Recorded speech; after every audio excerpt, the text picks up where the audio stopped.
Good evening. My name is Chuck Iovan, and I will be presiding over this evening's joint hearing of the Malden Planning Board and the City Council Ordinance Committee. Hearing date Wednesday, January 9th, 2019. For those in attendance, under the provisions of the open meeting law, attendees are informed that this meeting is being recorded by MATV and John Mayara. Otherwise, I have not been notified that any other video or audio recordings of this meeting will occur other than those two. First thing we're going to do, and we'll start off with Councilor Kamel, is we'll identify ourselves with the for the transcription device. Remind everyone, please make sure you talk into the microphone and speak clearly, and if you could announce your name and what your affiliation is. Thank you. Councilor David Kamel, Ward 6. Ward 2 Councilor Paul Condon. Councilor at Large Craig Spatafor. ተወዳጅ ገብረስላሴ Planning Board. Diane Shuha, Planning Board. Ken Antonucci, Planning Board. Chuck Iovan, Planning Board. Michelle Romero, City Planner. Eric McCush, Planning Board. Pat Hayes, Planning Board.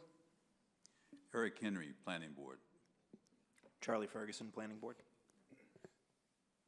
Patrick Fitzgerald, Planning Board. Jim Chiavelli, Planning Board. Thank you very much. Before us tonight, we have a joint hearing with the City Council Ordinance Committee.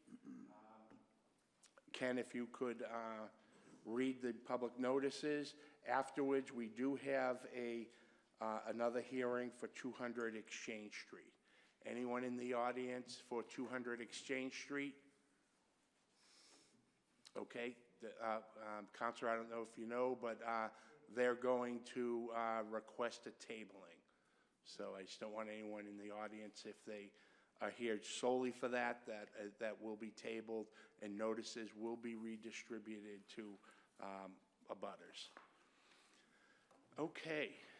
So, Ken, if you could read the announcements to let everyone know what we will be doing is we will be reading all the announcements for all the papers that are before us this evening, and then we will hear the testimony and the input from the public on each of those papers, and then we will vote on that paper, and then we will proceed to the next one.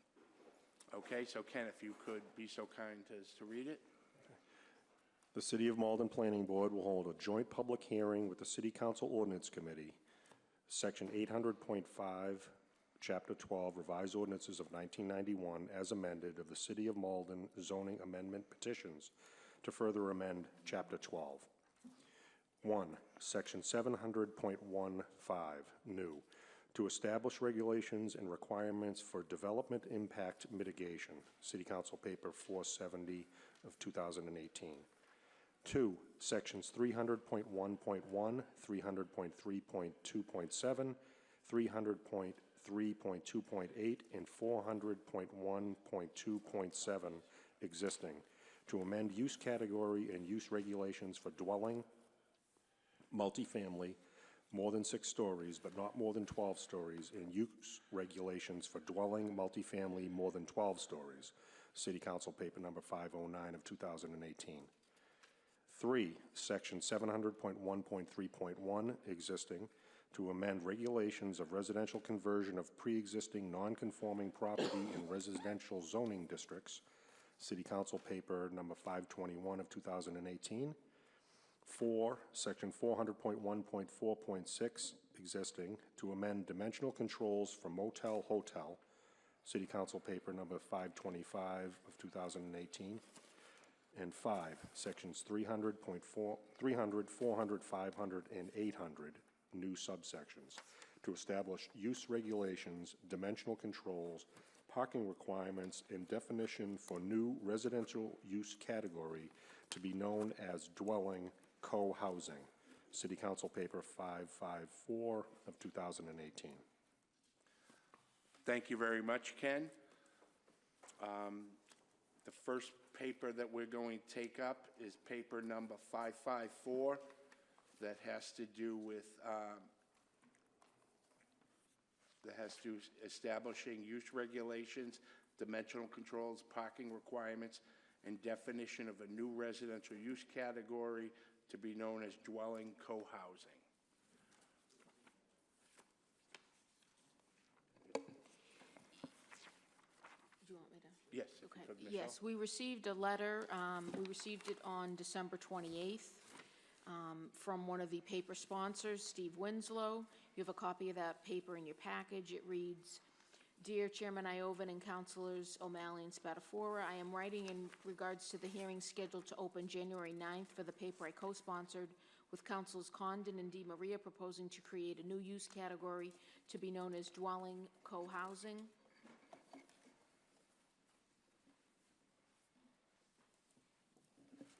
I am not available to attend due to a long-standing prior commitment. I request that the Planning Board and Ordinance Committee keep the public hearing open until at least January 16th, 2019, so that I can have the opportunity to review public comment and provide my own comments on that paper. Thank you for consideration." Signed, Stephen P. Winslow, Counselor at Large. We also have a letter dated January 9th, 2019, from another of the co-sponsors of the paper. It reads, "Dear Chairman Chuck Iovan, City Planner Michelle Romero, and Distinguished Planning Board." You also have a copy of this letter in your package. It reads, "I ask this letter be read into the record. Scheduled this evening on your docket is a joint Planning Malden City Council Ordinance Committee public hearing under sections 300, 400, 500, and 800 to establish use regulations, dimensional controls, parking requirements, and definition for new residential use category to be known as dwelling co-housing." That's City Council Paper 554 of 2018. At this time, I respectfully request that the open public hearing take no public testimony and immediately table the public hearing to the next meeting of the Planning Board. The joint public hearing with the Ordinance Committee would be scheduled for February 2019. I request this primarily because all co-sponsors will not join me in attendance. This was co-sponsored by Councilors Condon and Winslow. Council Winslow is unable to attend, and as a courtesy, I ask that you take this up with its entirety of public responses when all are present and with a focus on the subject. Thank you for consideration given to my request. Signed, Debbie DiMaria, Counselor at Large. Thank you very much, Michelle. Councilors, do you have any comments or?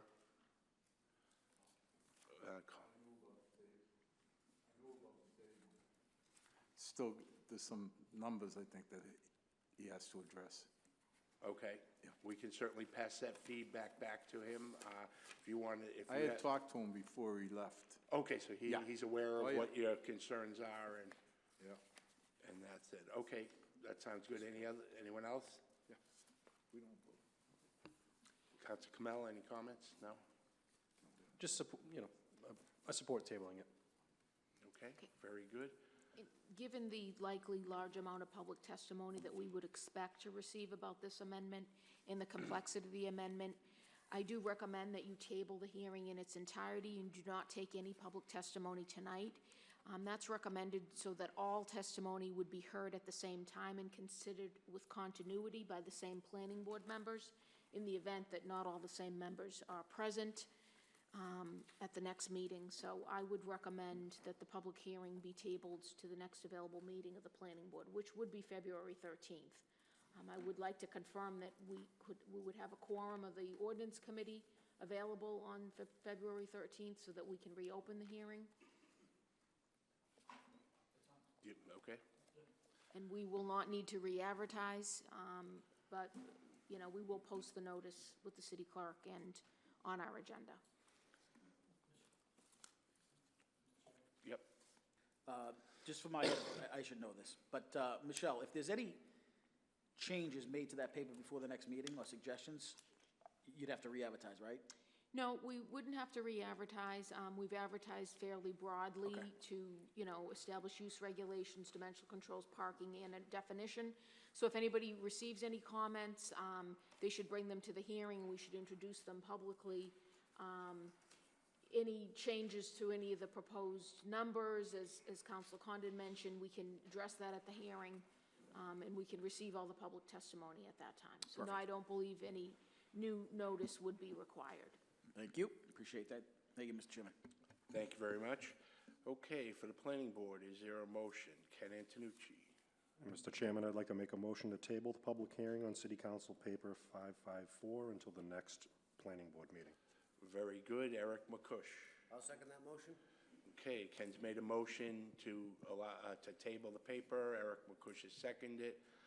We'll go through the planning board. Michelle, just as a reminder, Jim Chiavelli will be voting on this one.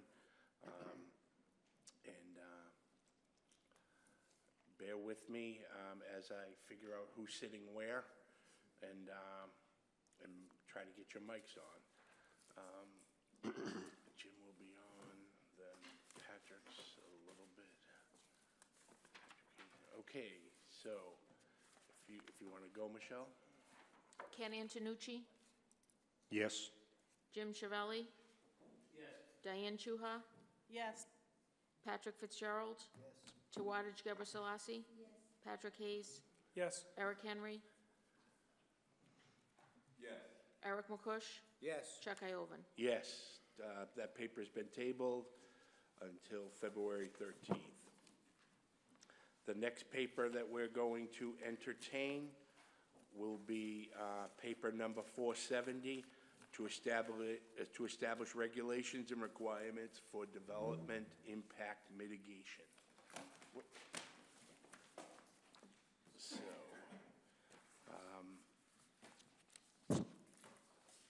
Councilor Spatafora. Oh, wrong one, sorry.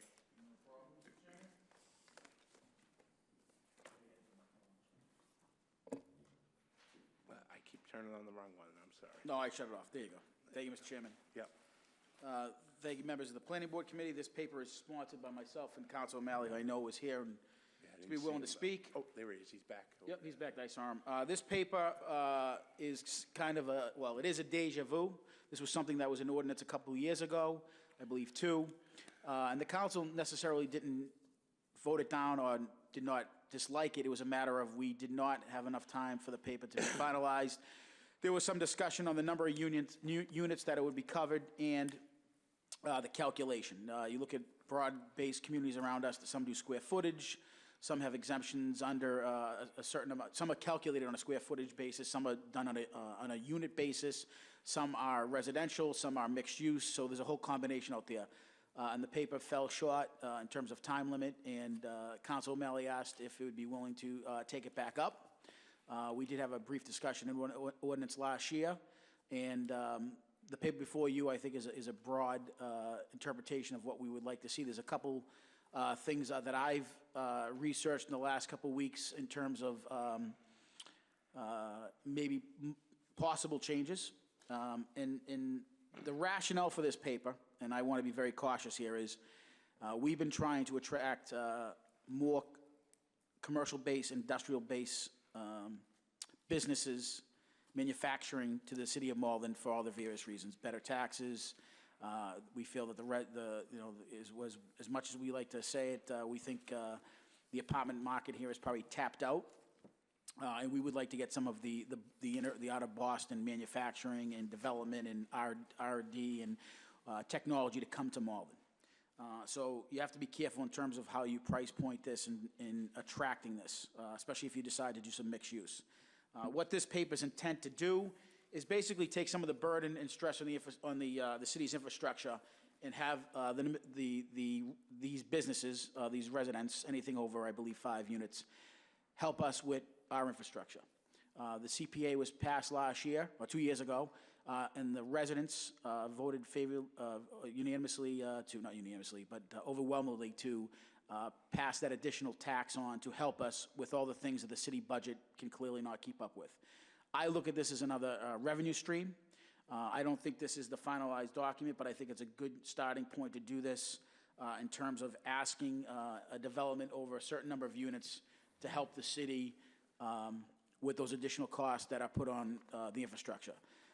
Other communities I've looked at, and I think it's something we should discuss at this meeting and probably back in ordinance, is the mitigation funds and how they're broken up.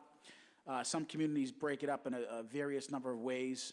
I personally, even researching this, have my position now is we break it up into 4 categories, this money.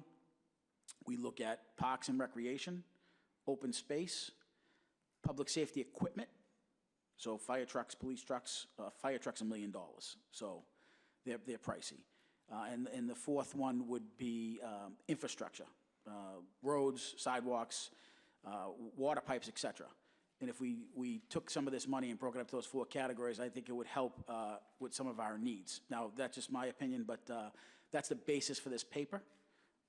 And I would like to, open up a discussion. I know Council O'Malley's here, and he would want to speak on it as well. Thank you, Mr. Chairman. Yes, Councilor, would you like to add to anything Councilor Spatafora has mentioned? Well, give me 1 second there. There you go. Thank you, honorable members of the Planning Board. As Councilor Spatafora just said, this is a paper that is largely based off of a paper that was originally proposed in 2008. One of the things it is addressing is, I think, a longstanding misunderstanding of mitigation funds in the city of Malden. There are only 3 small locations where any development actually is providing mitigation funds to the city. That's the RIO-A and RIO-B districts here in the downtown, and the Rose Quarry Reclamation District, which is over in Ward 8 and is replacing the Rose Quarry site. There's only 1 parcel left in most of those districts, and that is the MBTA parking lot at Malden Center here. So I think that the general understanding that people have is that all of the development that's happening in the downtown central business district is contributing to mitigation. That's not the case. What this proposal is looking to do is to really expand it citywide. It's not trying to penalize development. It is just trying to make sure that the city of Malden, which is cash-strapped because of Prop 2.5, has the money to maintain our roads, maintain our sidewalks, our infrastructure, our parks. It's taking advantage of some creative funding mechanisms that the state and the city of Malden have taken advantage of. In 2015, we voted overwhelmingly to pass the Community Preservation Act, which is a 1% surcharge on all property taxes. So what we're looking to do here is to take the $1,500 per unit for open space and put that into the Community Preservation Fund. The benefit of doing that is the state will match those funds. So we're already adding additional revenue from the state on top of the revenue that we're getting from this mitigation account for open space specifically. As Councilor Spatafora said, we currently have $2,000 per unit into the city's expendable trust fund. The way the expendable trust fund works is it's $2,000 per unit per development over five units. 50% of that goes to the mayor, and he can do what he wants with that as long as it's related to capital improvements in the city. That's one of the ways that we've been able to repave a lot of streets. We did a lot of creative funding mechanisms with the help of Councilor Kinnan, using mitigation funds to repave streets that were opened up during the water project. The other 50% of those mitigation funds go to the council, and they're divided by 11.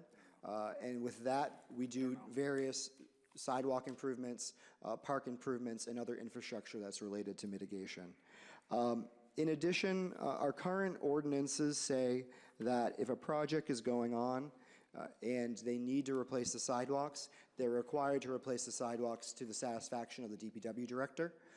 It also goes on to say that if the sidewalks are in satisfactory condition, they are supposed to be contributing the value and the cost of what it would be to replace all those sidewalks into an infrastructure account in order to maintain sidewalks. The reason being, when these buildings go up and you see that they have brick sidewalks, those brick sidewalks cost a lot of money to repoint over time. The city of Malden doesn't have the funds to actually maintain our sidewalks. We have Chapter 90 funds, which the state gives down and the mayor has control of. It just isn't enough to actually maintain our infrastructure. So this was kind of a compromise where we said, it's probably not reasonable for us to say that if you don't need to do the whole sidewalk over, you should be contributing the cost of that potentially over $100,000 or more. We decided to go to $100 per square foot. So without being too long-winded, I do know that the city planner has made various recommendations. I've reviewed them. I'm comfortable with all of them. I hope that you act favorably tonight on this, and I look forward to any discussion that you have tonight. Thank you. Thank you, Counselor. Mr. Chairman, can I say Yes. something? One thing I would like to ask the committee in for discussion, I know it's late notice, but in terms of the process, whatever is decided here from the joint committee will go back to ordinance, and the final recommendation will come out of there and a vote on. So we obviously appreciate the planning board's recommendation. Right now, this is limited to 5 units or more in the entire city of Malden, residential. There are various communities, because of loopholes, that included not only 5 units, but also a floor plate of between 10 and 15,000 square feet of commercial. Because some communities, particularly Arlington and Cambridge on Mass Ave, they were putting in 10,000 square feet of commercial on the first floor, and then putting 4 or 5 condos on top, just to make sure they were underneath their linkage development fee. So one of the ideas that I think we could do here too is if they put 4 units on top, because they're gonna be, I think what we're facing in Malden is we're getting smaller and smaller, to Council O'Malley's point. There's not too many big open spaces left. But if somebody were to come in and take a storefront and put commercial on the first floor and only put, say, 3 condos on the top, this would not come into effect. And essentially what happens is you're still taxing the system. You still have all the infrastructure needs. So my thought was to maybe add a floor plate of, say, 10,000 square feet or 15,000 square feet in addition to the 5 units or more, and or a combination to do that. And also, it's important to note that, religious facilities, municipal and federal government are exempt from this rule. I know it sounds silly, but a lot of communities have put that in there as well. But I think it's something to think about. And also, other communities have also added a percentage of rebuild, meaning somebody comes into a development and they're not building a new, but it's 50% new in terms of they come in, they keep the facade up, they gut it. This says, I don't know if the ordinance specifically says new, but we have to make sure it doesn't say new, or it's a percentage of the makeup of the new development, meaning 50% or more, then this would kick in, if that makes any sense. So just for discussion points, I think it's important to note other communities have this. I know Medford has it. I know Somerville has it. There's various calculation methods, but they've gone through this, and just reading some of the notes and talking to some of the various other members of those committees and councils, that's why they changed them, because developers are good and they're smart and they have attorneys and engineers, and they find loopholes not to pay this. So I think we should take some of that into effect when we're debating this. Thank you, Mr. Chairman. Okay, thank you, Counselor. Does anyone have any questions for the sponsors of the paper?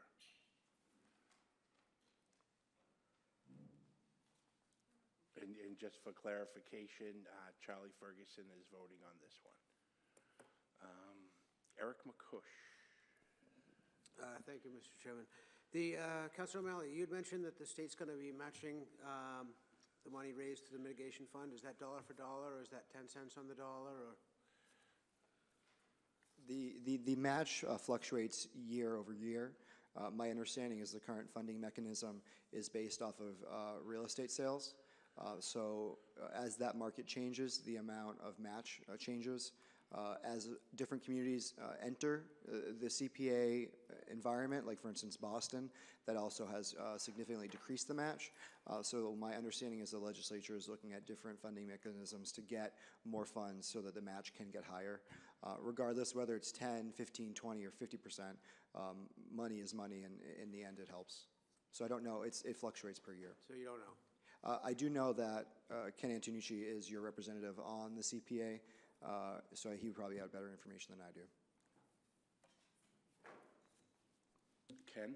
Yeah, so specifically for the CPA match, it has been going down, and to echo Councilor O'Malley's statement, the state is looking at different ways of maintaining or increasing that percentage, but it's continued to go down every year as more communities take on the CPA and adopt it. The funds get dispersed further, so the percentages go down. I mean, I don't remember the exact amount right now, but it's somewhere in the. No, it's far less than that. It's probably in the 10%, 15% range for this past year. I can look it up and then tell everyone in a couple minutes. But that's just for the CPA. That's just for the state match, and so there is a match, but it's, it's unfortunately been going down. Could I ask a question of Councilor O'Malley, just to explain, can you repeat what you said about the sidewalk costs? How that value, that dollar amount would be assessed?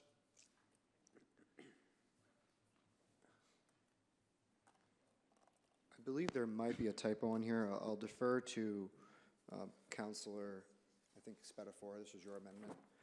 It says square foot, so that could be read the square footage of a sidewalk, potentially, if we want to leave it that way. It might have meant linear foot, but I'll leave that up to the committee to decide how you would want to determine that. Arguably, if you left it the way it's written right now, if it's a very wide sidewalk, you're going to have a higher cost, which kind of makes sense. It's the overall area, volume of that sidewalk. If you went to a linear foot basis, it would be based off of how long the sidewalk is. Okay, well, but I guess my question is, are those two separate entries that say the sidewalks or cost of, and then you've got $100 per square foot of frontage? I guess I'm just... So... I think it, and I was going to ask the same question if I could interject. I wasn't at the meeting where you proposed that amendment. Are you proposing to amend subsection 3.2 so that if the sidewalks are in satisfactory condition, instead of contributing the amount to replace the sidewalks, you're going to contribute the $100 per foot? Is that what you meant to do? This was not my amendment. I would have to defer, and I think it might have been either actually I Counselor thought it was Winslow's. an addition, but after I heard you speaking, I thought it was in a substitution, but so I'll defer. It may have been in addition. I'm not 100% sure. We've never actually used that, as you know. We've never actually enforced that provision of ordinance, so I'll leave it up to the committee. Okay, Councilor Spatafor. This was, it was supposed to be a substitution. There was probably a typo, or the notes were taken maybe misleading. There was much debate about this just because of some prior knowledge, some development. I don't want to be unfair to a developer who comes in and let's say the sidewalks were replaced last year, or because of another development, and somebody else comes in and they're just doing, a new development. For them to come in and pay for the sidewalk at the same price, or to rip it up and do it over, or to give us a huge amount of money based on that footage, I think is unfair to the developer. So the thought process was, if nothing needs to be done to those sidewalks, there'd be a number. Again, I think we just decided $100 per linear foot that we could use for other infrastructure within that area. Again, we just do $100 in. It could be 25, whatever. It's a balancing act. You don't want to charge too much, but you also don't want to have too little. I know there's been some real-life examples where, one comes to mind, a Commercial Street, where they were on a corner, and there was like 1,200 square feet of sidewalk, and for that person to replace that was in the cost of like $80,000 or $90,000, and it didn't need to be replaced. So, linear feet, excuse me, not square feet, 1,200 linear feet. So we just came up with an idea where if you didn't have to replace the sidewalk, there would be some number that would be contributed towards, the infrastructure around there. Maybe lighting upgrades we'd use it for, or lights around that area, whatever the case might be. That was the intent. Okay, and all I'm thinking of is I'm sitting here, frontage of 50 feet, that would be $5,000.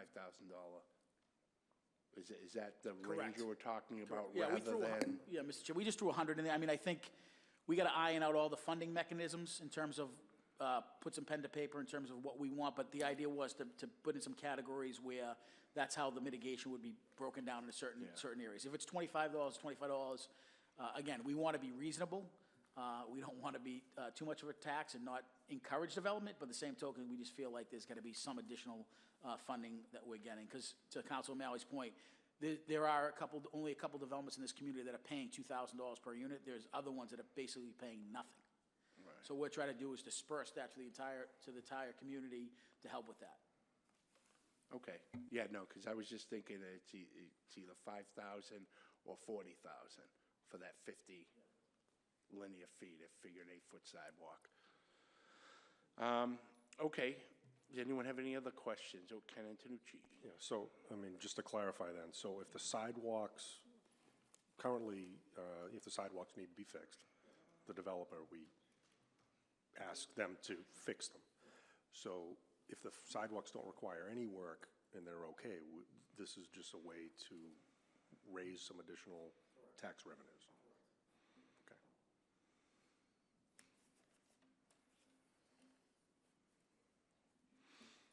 Okay. Okay. Anyone else have any other questions? I personally think it's a great, the spirit of the paper is terrific. Sitting on traffic, sitting on planning board for a number of years, we see a number of developments come in, and it's always unclear and always hard fought on what mitigation should happen. We know that the more development that occurs, the more it taxes our infrastructure and services in the city. So I am in favor of this, paper, and think it's a good start to get something on there, and then we can always tweak it later if we find that it is onerous or burdensome. But I think it's a great start that we should definitely consider.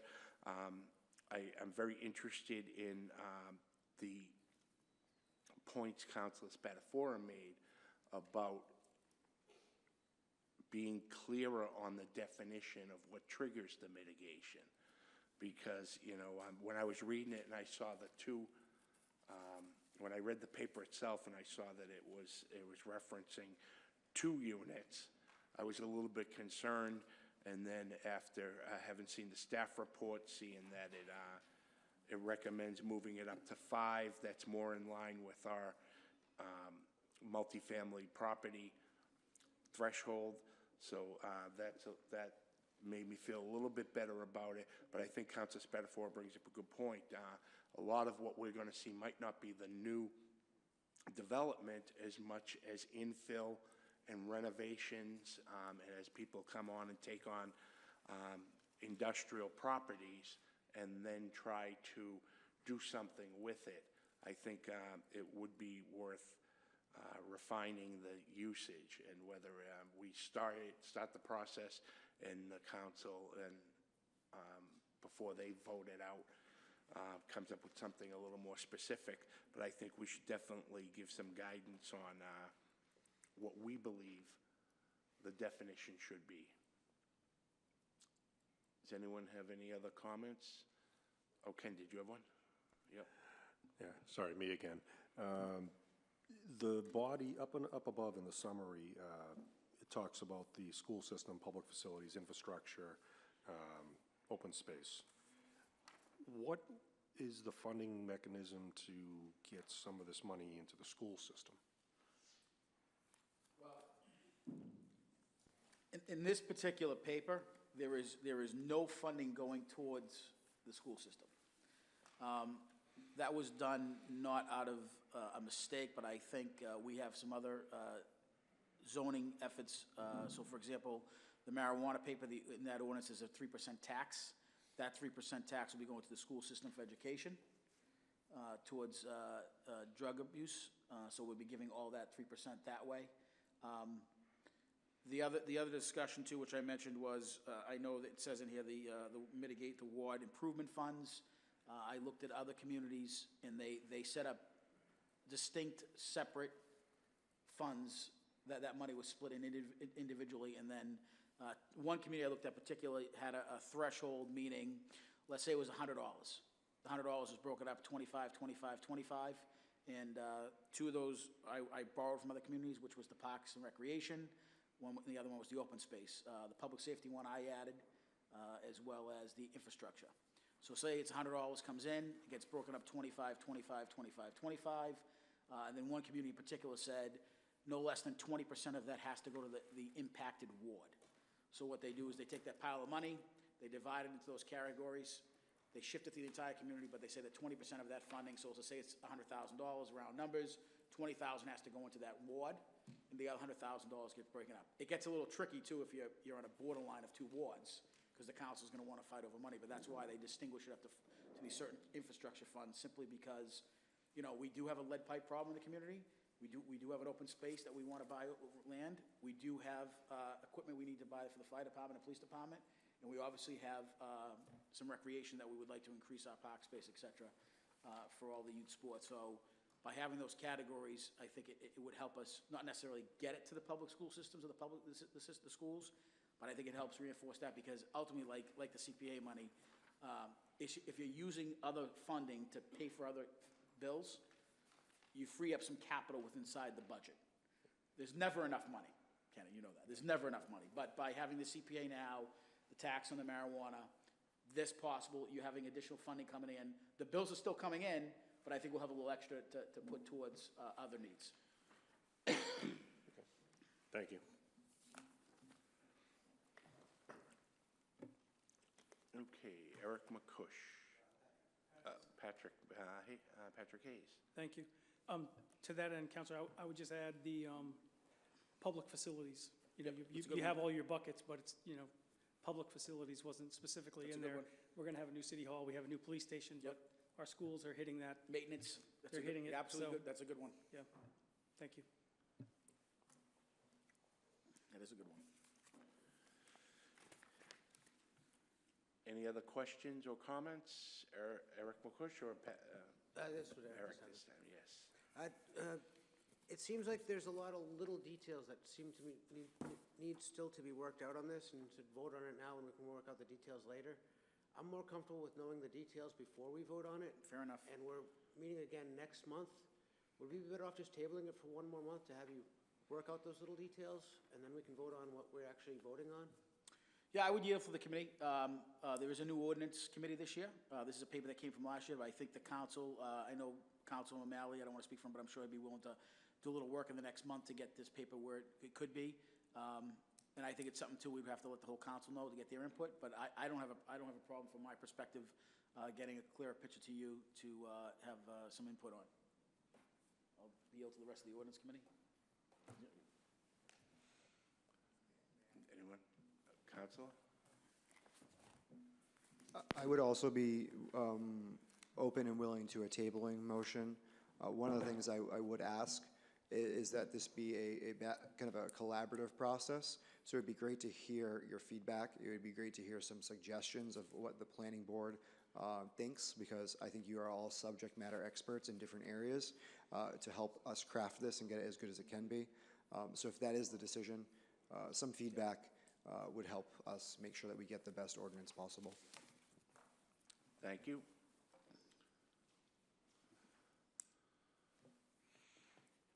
To that point, the only guidance I would give, I'm okay with it as it's written so far. You know, I see in Michelle's recommendation, she does make the point that it's $100 per linear foot rather than $100 per square foot. So I think that's a little more reasonable than $100 per square foot. If we are going to table it, I'm prepared to move forward tonight on it, on a recommendation on it. The only thing I would ask, if it is going to be tabled, that we get a little bit more definition on what would trigger it, what some of the alternatives are besides just being five units of a multifamily multifamily property. If we do know what square footages are, because we do get a lot of people that end up pushing the envelope. They don't want to pay for anything they don't have to usually, and is my sense from the development world. So if we could get more clarity provided around what would trigger it, that would be great. However, by the same token, I'm prepared to move forward, and having been raised by the chairman of ordinance and echoed through a couple of the other comments made, I think that would be addressed once it got back to ordinance. And I'm okay with if we move forward too. So if anyone else has any other thoughts?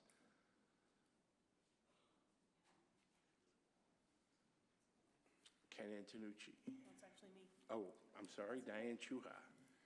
I'm kind of agreeing with Eric on this, simply because, didn't you mention that you wanted it to be commercial space too? Is that even in here? No, it isn't.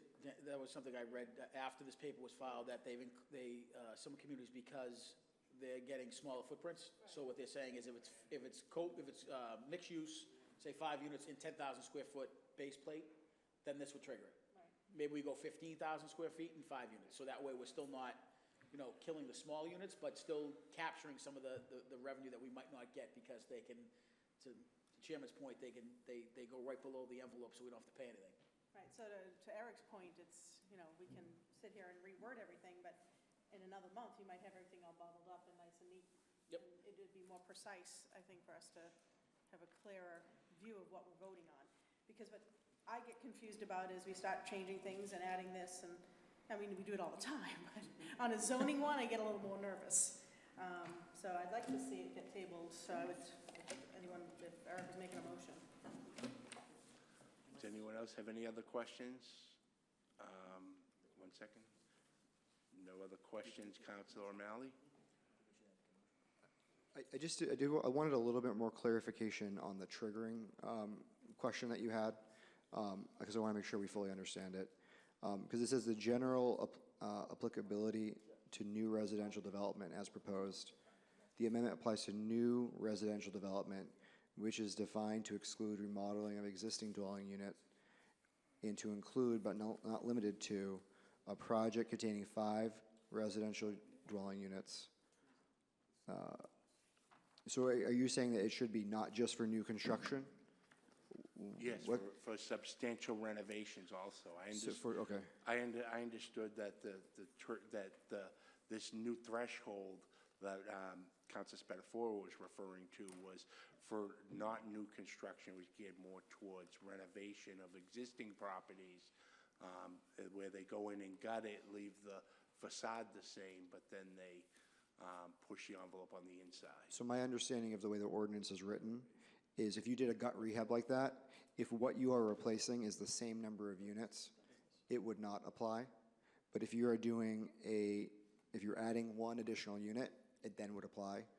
If you are increasing the square footage to an existing unit, it would then apply. Or if you are converting an existing building or structure from, say, a commercial use to a residential use, then it would apply. Then it would apply. So you think that captures it rather than needing to come up with any type of square footage or percentage of usage or anything like that? I do. I think that this category here does capture what the intent of this paper is. I also wanted to address the commercial discussion. I think that where we are going as a community, we should be trying to encourage commercial growth, and I would be hesitant to put a commercial mitigation component to this paper. I think that if that is something that we want to move forward with, it should be a separate paper, just because the last thing you want is one component to take down the other component. And at this point, I think that we should be trying to get as much commercial growth as possible.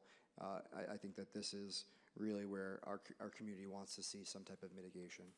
Can I just respond real quick? Just figure what everybody's here. The only reason why I did add that, Council O'Malley, is because reading some cases from other communities, let's say somebody bought a property and they have 4 residential and they put commercial in the first floor. This would not be triggered. I understand. So essentially, they could build a new building, have 5 units, 4 residential, 1 commercial, and none of this mitigation would be affected. That's the reason why I thought, and if we agree, if there is some commercial space, the only thing I would say is we increase that footprint, meaning maybe it's 15,000 square feet, and that's when it gets triggered in the units. Because I think if you don't bring that discussion in, and they start bringing commercial space in the 4 units, there could be more of them than bigger ones. That's the reason why I think there's got to be a way to still encourage commercial, but 15,000 square foot or 20,000 square foot is a pretty big base. And I read that the other day, and that's the reason why I was put in the discussion, and that's the reason I'm mentioning it now, not to debate it on the floor, but because there could be a lot of them, and I think we should capture some of that revenue as well. That was my only thought process, but we can discuss it in once. And if I may, like for instance, Somerville and Cambridge have the reverse. they have actual zoning that makes it much easier to build housing, and they make it more difficult to build commercial. I think that where we are in our local economy, that's just not what we need at the moment. But this topic of having ground floor retail and 4 units on top, I think we specifically wanted to make it sure that this was defined as a multifamily, and I think under the state building code, multifamily is 5 units and above. So in that circumstance, it would not contribute.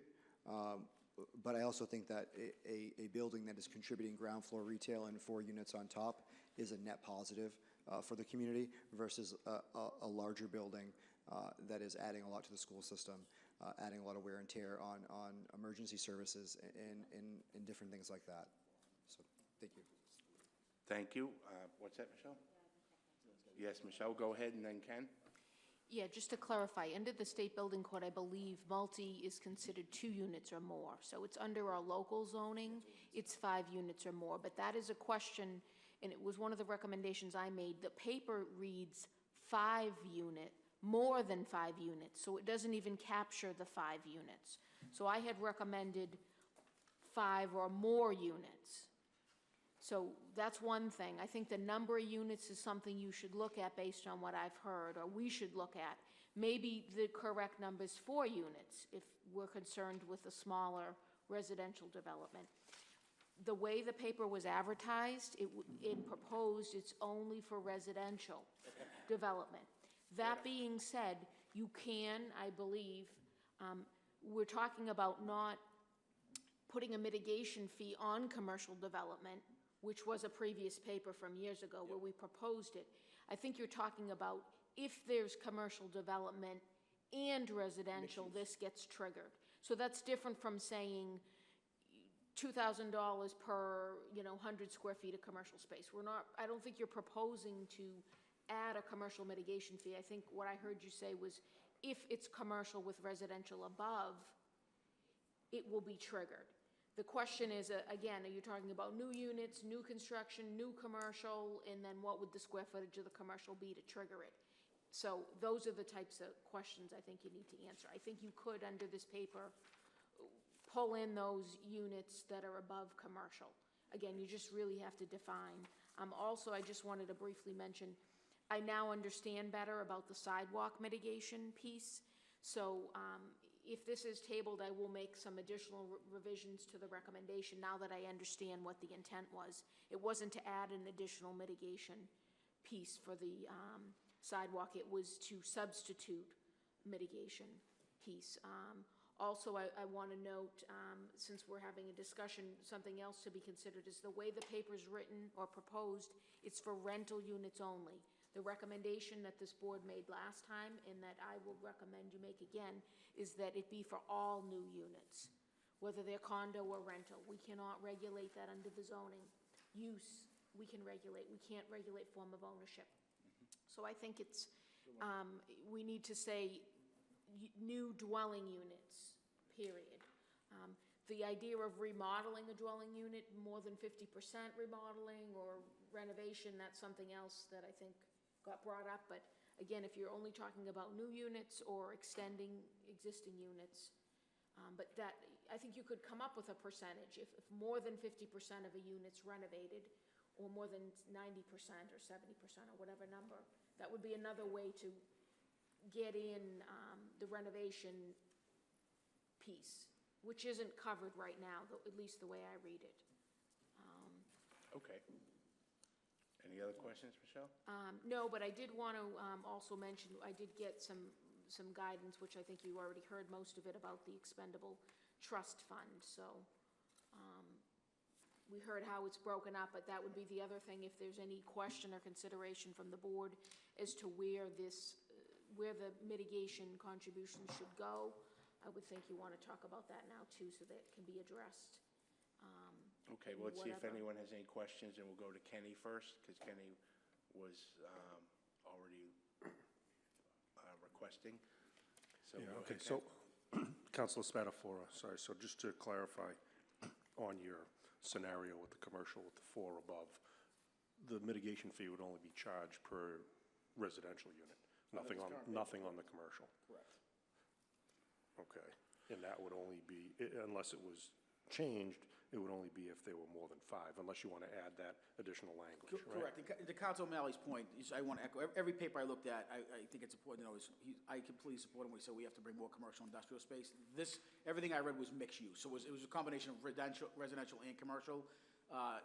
You know, if it's a warehouse or a manufacturing facility, or an R&D or anything like that, we don't want to do that. We want to have them come in, but these mixed-use facilities, that's what everything's being built right now, too, so that's why some of the rules I saw changed it for that. But again, we can discuss this, we'll probably end up taking it back to ordinance, and I know Council O'Malley will have some input, and we can tweak it in a way that we can definitely take, obviously, Michelle's input and the rest of the board's good ideas to finalize it and come back with the granular details for you.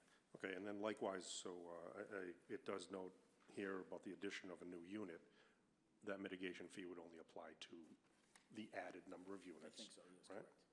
correct. Just want to make a point, Ken, you know they're public meetings, the ordinance committee, so feel free in your spare time to come by and help us out, draft this, you get a lot of questions. Would love to. I'll add it to my calendar.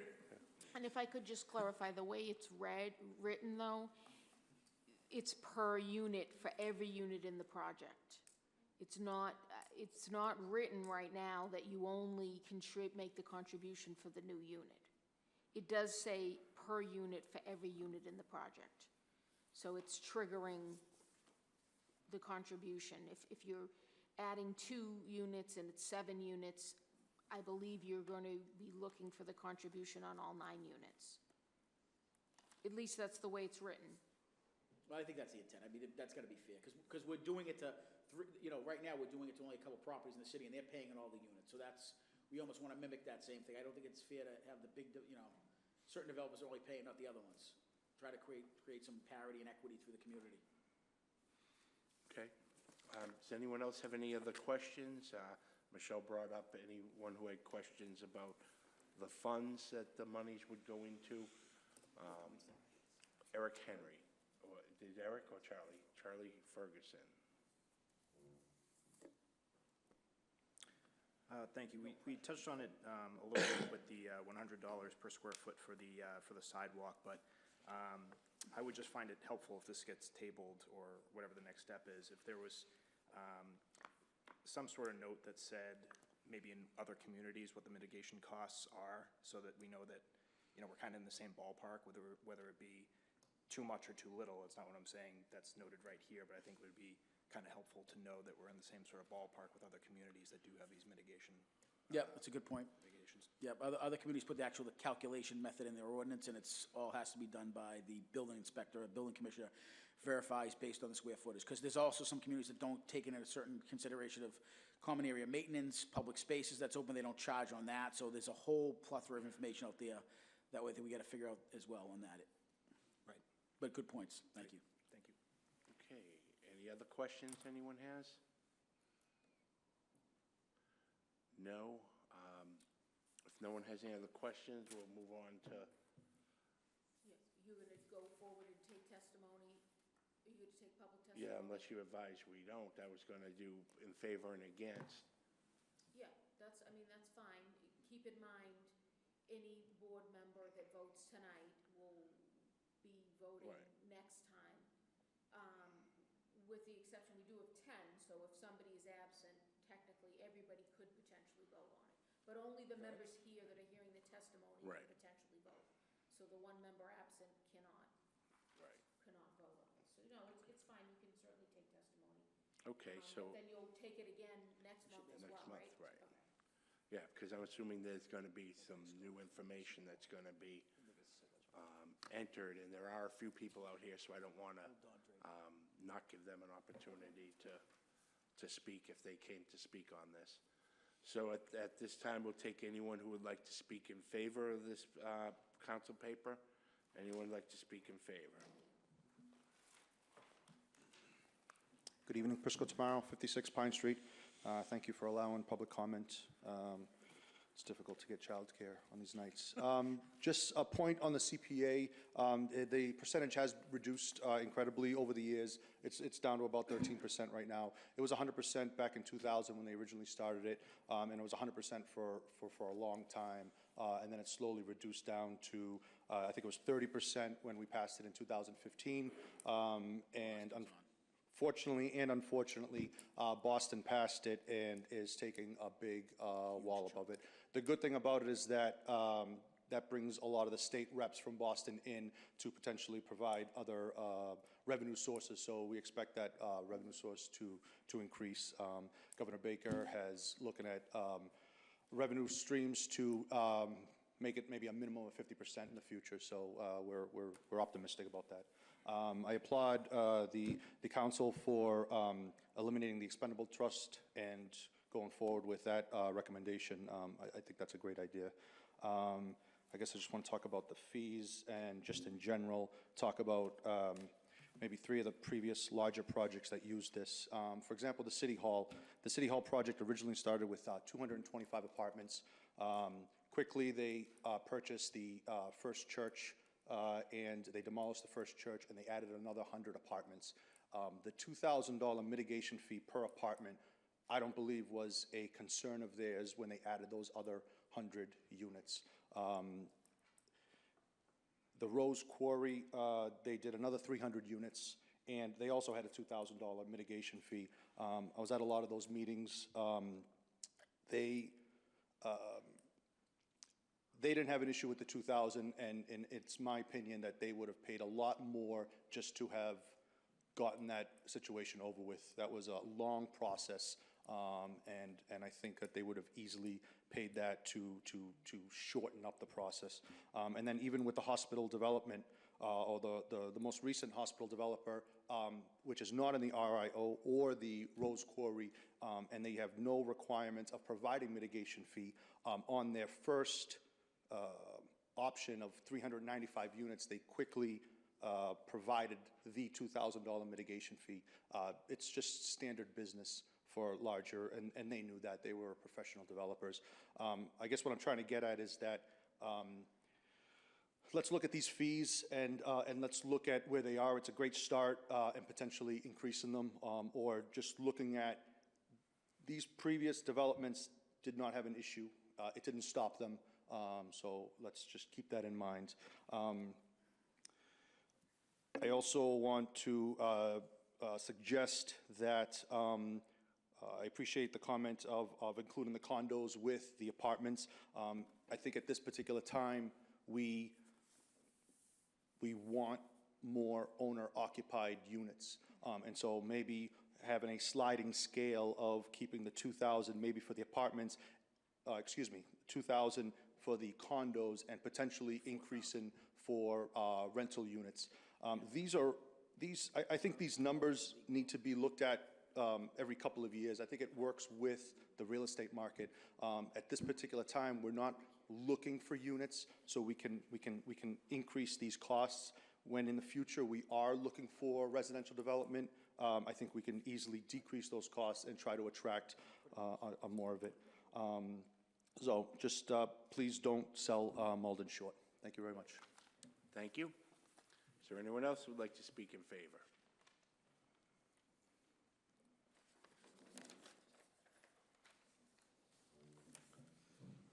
Good evening, and thank you to the Planning Board and the City Council Ordinance Committee. Neil Kinnon, 11 Spruce Street, Malden. I'm here to speak in favor of the ordinance proposed 470-18, adding the new section 700.15 development impact mitigation. On the CPA, Mr. Tamaro is correct, it's 13%, however, the governor funded more. So this year, the city of Malden got 19%. We got 123,000 on 650,000 in the, that was raised for this current year. So there is some hope there, but we haven't had a bad economy yet, so I wouldn't count on it. I'll just start with that. I would ask that you consider amending the amount in Section 1 to reflect the change in the inflation in the rental and housing market since Malden first implemented the $2,000 fee per unit at Overlook Ridge. This was back in the 2007 timeframe. Please consider the following. Soon after the Overlook Ridge mitigation fee was put in place at $2,000, when it became apparent that the developer was not building 50% owner-occupied condominium units as promised to this city, we changed the mitigation fee very quickly to a two-tiered system. The change was to make the fee $2,000 for a condo, owner-occupied, as Mr. Tamaro said, and $4,000 for a rental unit. This remained the same for a couple of years until the developer whined loud enough, and to the right councilors, unfortunately, saying that it was the downturn of 2008 and 2010 they needed to build rental units, and this was prohibitive. We changed it back to 2000, and they started building rental units, and they told us as soon as the economy got better, they would go back and build condos.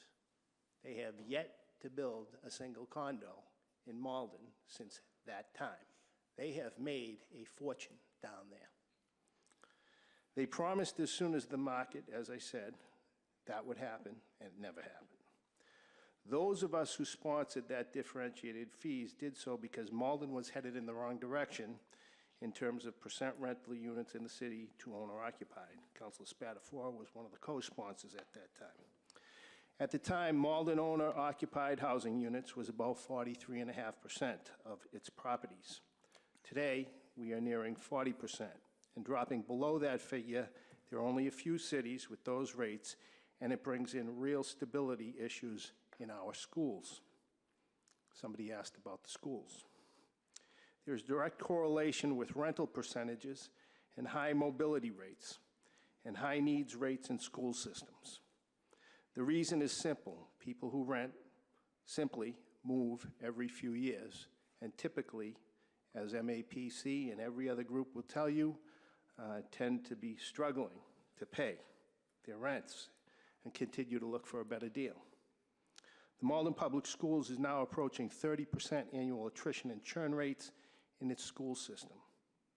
This means that in a class of 30 students, this September, next year, only 21 will remain in the Malden Public Schools. And since our schools are not declining in population, it means that 9 new students will arrive to fill those seats. Increasing rental units will only exacerbate this issue and costs. It costs approximately $5,000 on average more per student that is high-needs student than a regular ed student. And it is no secret that those who come out of rental units, again, are less fortunate and have much higher needs across the nation, just not in Malden. Based upon this, those on average occupying high-mobility rental units cost our school systems significantly more, and we continue to build. We should at the very least recognize the cost difference and account for it in our mitigation fees, if nothing else. Therefore, I contend, as the City Council did in 2008, that the fees should be differentiated. I would suggest the city should be encouraging owner-occupied units, but discouraging rentals. Finally, I would ask you to consider making an amendment to raise the mitigation fee by 50%, which approximate what the sales price of housing units have increased and rental rates have increased in the city since 2007, when the fee was first implemented and prior to the market downturn. Since 2007, the average house price in Malden went from $292,000 to $449,000, 53% increase. Specifically, and rentals are very similar. Specifically, please consider amending the fees to $3,000, which is a 50% increase for a condominium unit, and $6,000 fee for a rental unit. The $6,000 does not come close to covering the ongoing costs that will occur and that we have witnessed in our education funding due to, first, more students, particularly in the public schools, approximately 700. This includes the general public and additional charter public city which the city pays for both. This is when you hear from MAPC that the Malden Public Schools have only gone up by 400 children since 2010, is what they miss is that the charter schools have gone up by 300. And the charter schools are at their cap today. So Malden can no longer accept any children into any charter school in the state of Massachusetts other than siblings, which means if that growth rate remains at the same, that Malden Public Schools are likely, based upon our current permitted units, which since 2012 through 2018 is 1,900 units, we are going to see more children. Whether it's 0.2 or 0.15, that's the case. We have little capacity left in the school system, and nobody talks about how we would pay for another school. The only school with capacity, real capacity left, is the Forestdale School. Yep. And that is limited as well to probably, if you squeeze them in, and Councilor Kamel probably would not like to hear this, but probably you could squeeze in another 250. Squeeze in. The Malden attrition rate plus churn in 2017 was 28.4% and 27.9% in 2018. In comparison, a community with 56%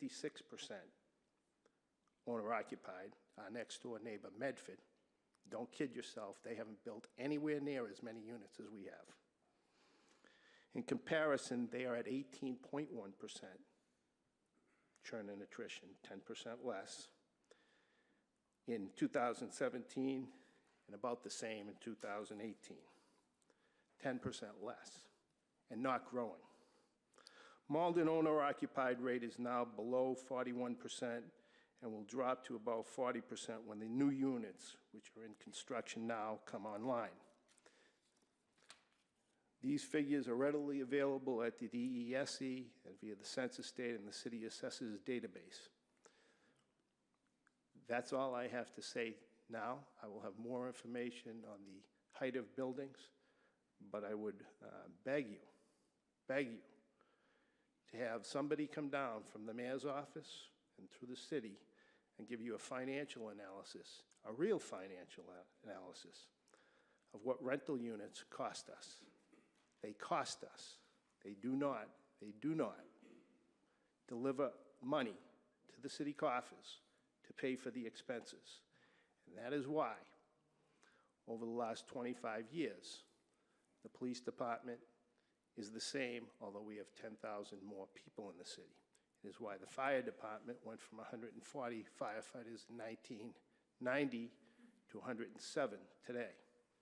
It is why our streets we can't fix, because there is no money left over, and we've built over 3,000 units in that time frame. So if driving units was a key,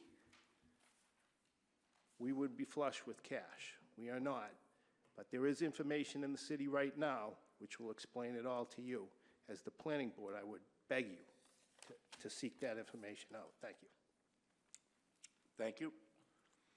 Is there anyone else that would like to speak in favor of this council paper? Anyone else to speak in favor? Michelle, do you have anything to read in favor? Yeah, could you hold on 1 minute? Yeah. Yeah.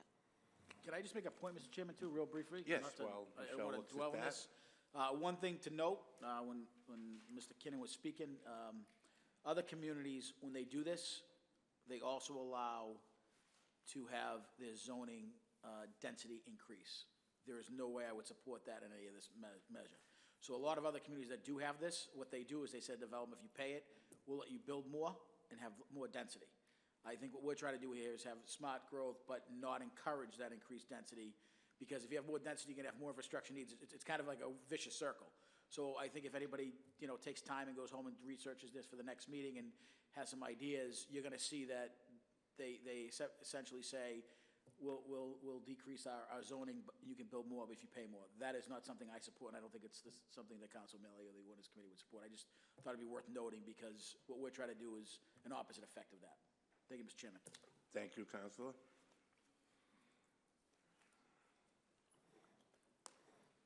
No, I did receive one letter, but it wasn't, I just quickly reviewed it. It wasn't specific to any particular paper. I did ask for clarification, which I didn't receive in time. So I'm just looking to make sure it's not appropriate to read this at this time. I don't Okay. believe it is. I will read it at one of the other portions of this hearing. I'm just quickly skimming it to see if it had anything to do with this, and it does not. Okay, so last call for anyone to speak in favor. Seeing and hearing none, declare that part of the hearing closed. Anyone who'd like to speak in opposition? Anyone in opposition? Michelle, anything to read in opposition? No. Seeing no one in opposition, declare that part of the hearing closed. Would you like to take us through your staff report, Michelle? Sure. I do want to note that there is some missing information here.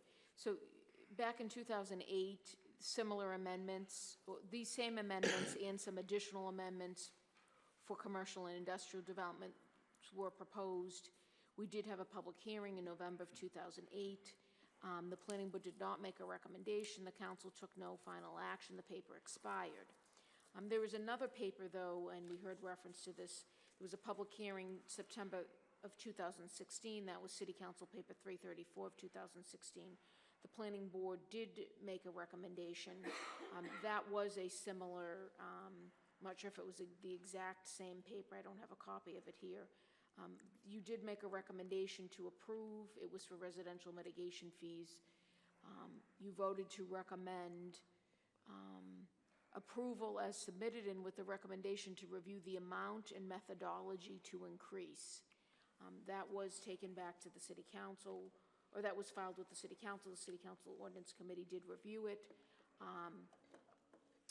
But again, as you heard from, I believe, Council Spatafor, they did not take final action on that.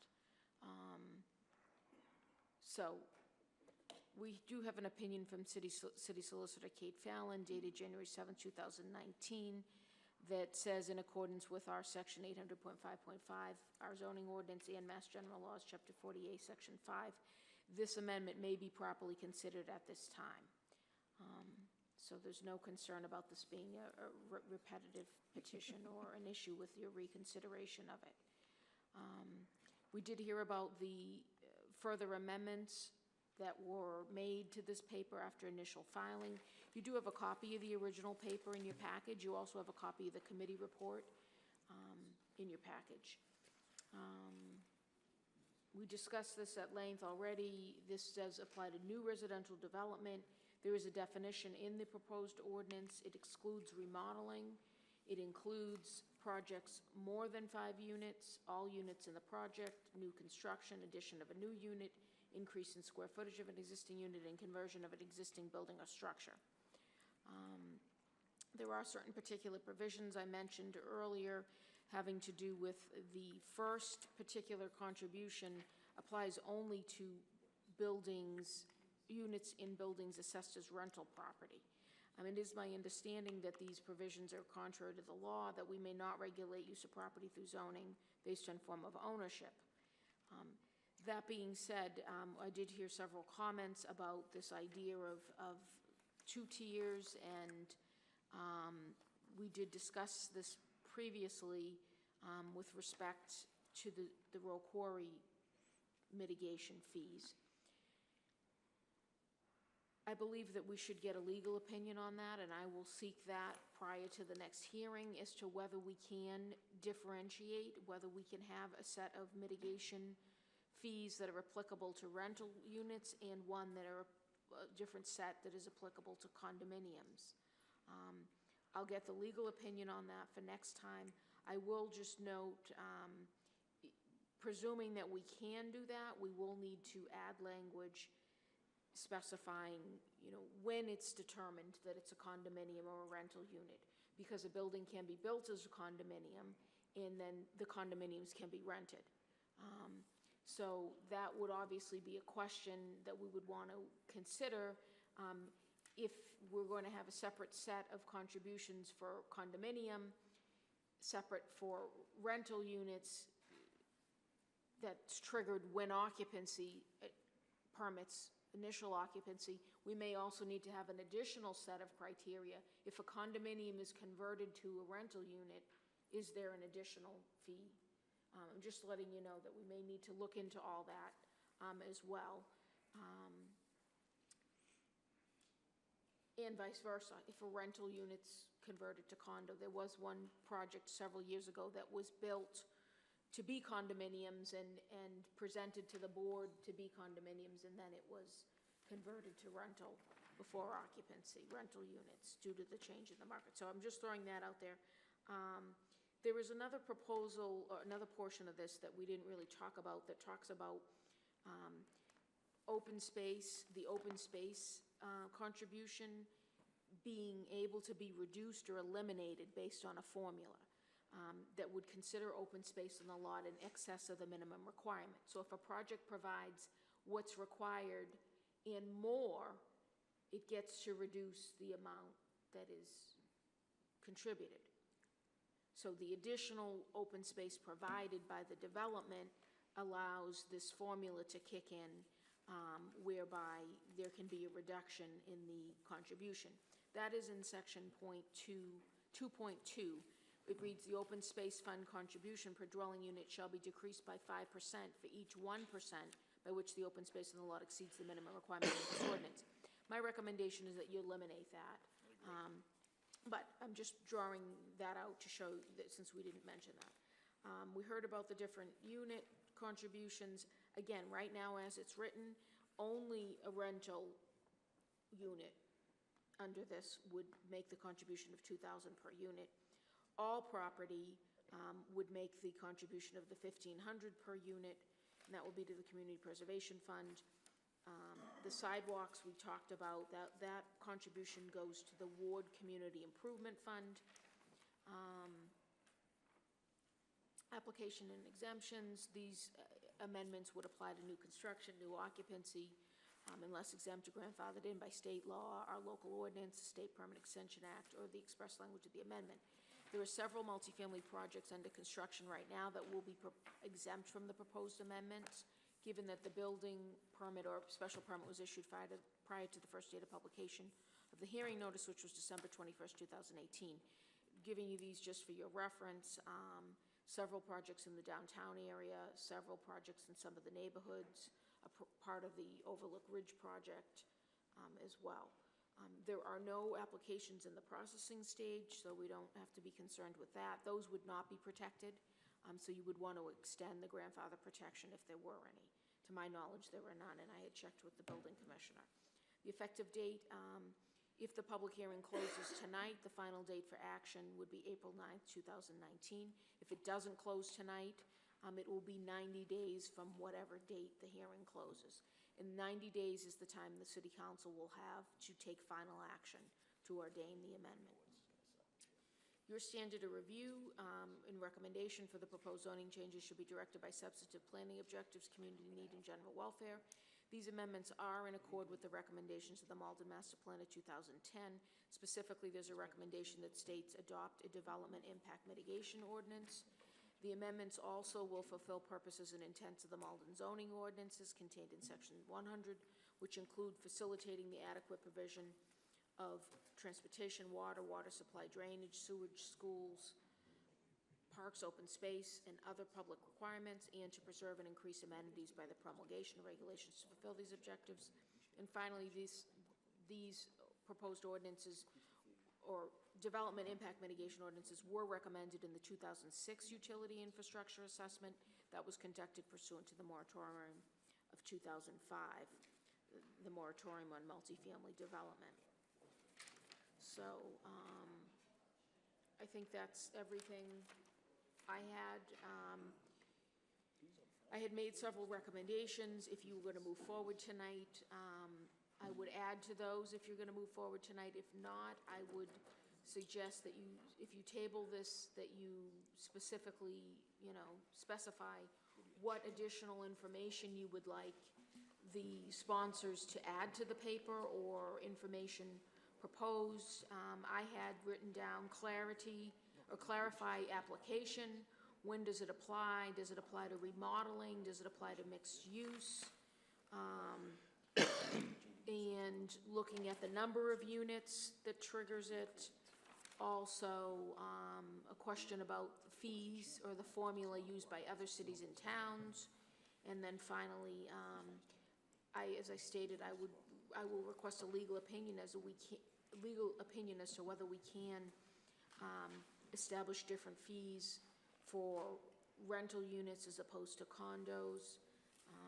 I believe these fees were proposed because we have the existing fees on the books. We heard about the $2,000 per unit that's required in the residential incentive overlay districts and also in the Row Quarry Reclamation Redevelopment District. Several of the developments have offered it voluntarily as well, which we heard about. Okay.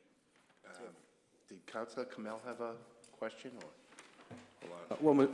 Michelle addressed it in regards to whether we could have the separate for the condo and the rental.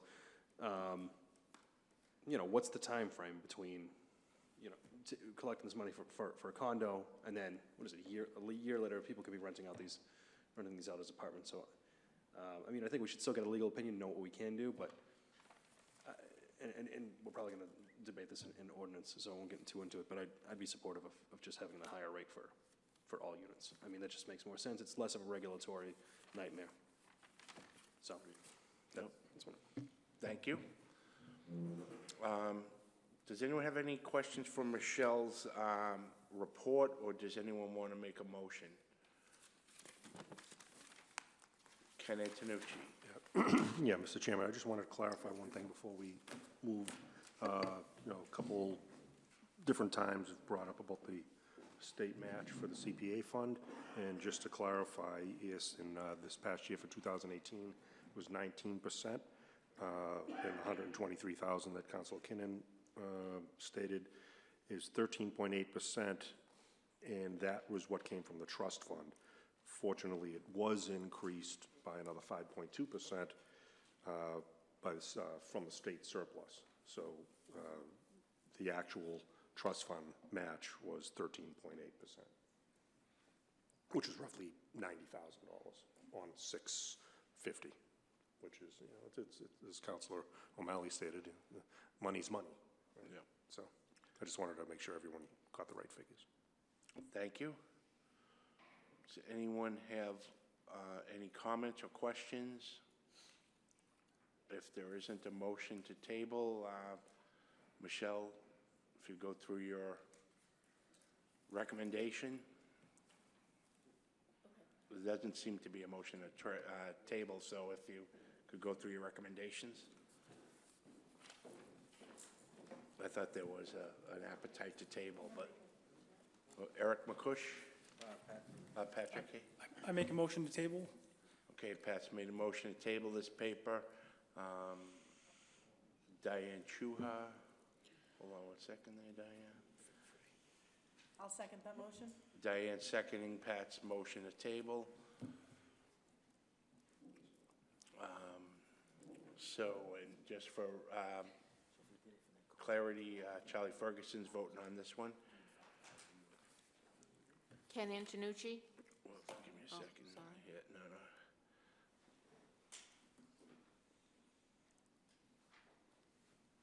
Yes. Diane Chuha? Yes. Charlie Ferguson? Yes. Patrick Fitzgerald? No. Tawadej Gebre Selassie? Yes. Patrick Hayes?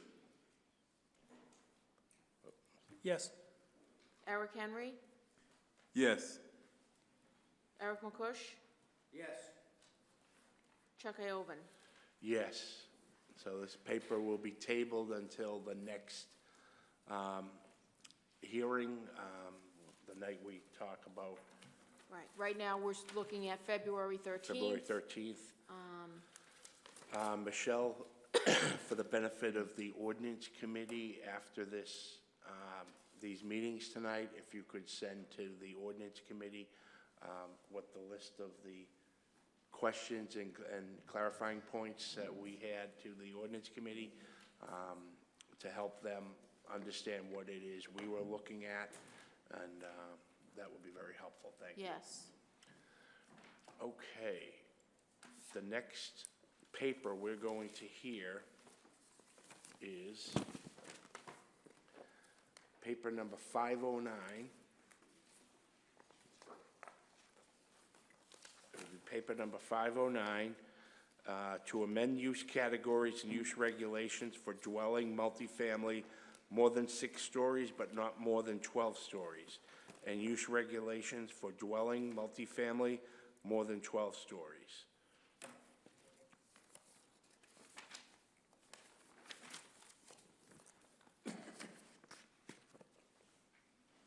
So that'll be 509.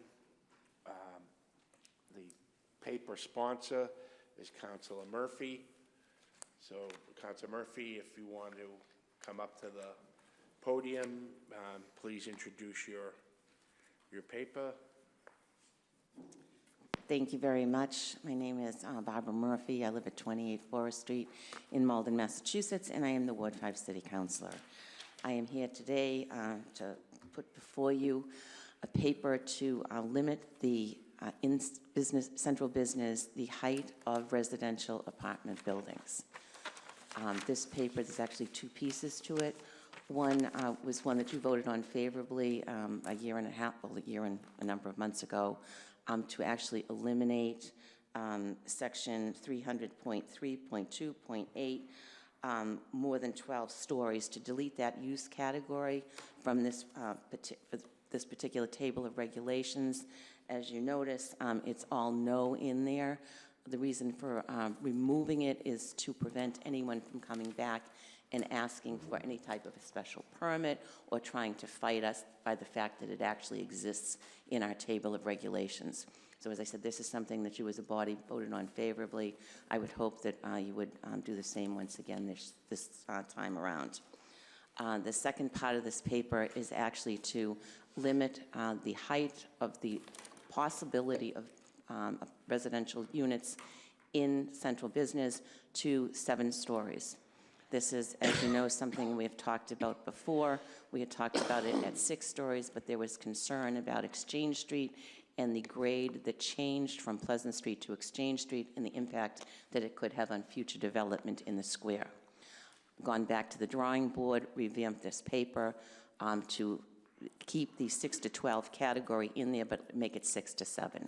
So it's a basic amendment that would not allow any residential unit to be built in central business that exceeded 7 stories. So it's pretty straightforward. I'd be happy to answer any questions on it that you might have.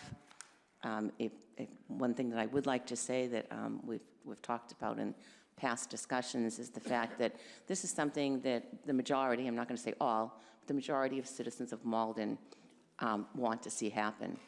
As you know, we had the moratorium, we had the largest study that was done, survey that was done in the city with over 200 respondents.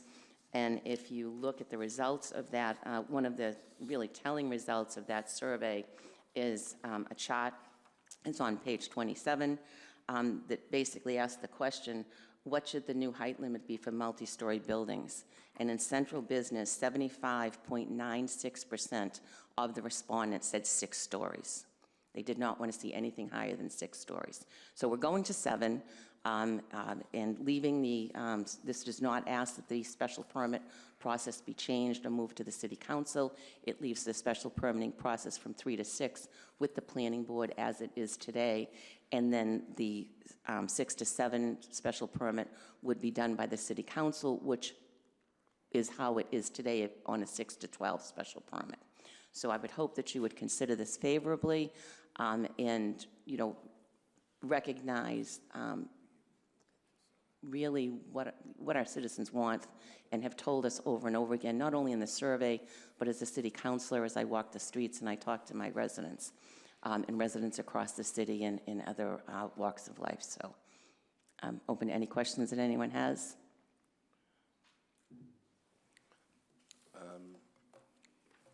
Patrick Fitzgerald. Counselor, why 7? 7 was because of Exchange Street. 6 is the was the actual. If you had asked me what I would want personally, it would have been 6.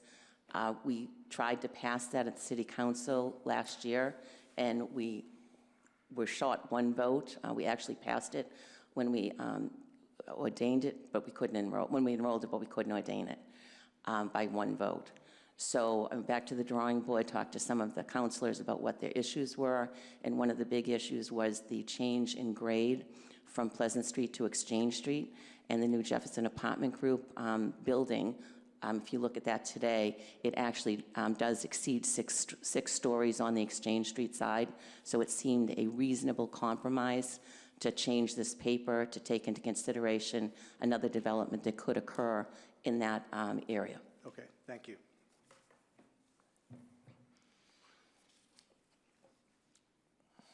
Okay, any other questions for Councilor Murphy? Ken Antonucci. So, Councilor Murphy, I understand what the situation is between Pleasant and Exchange Street.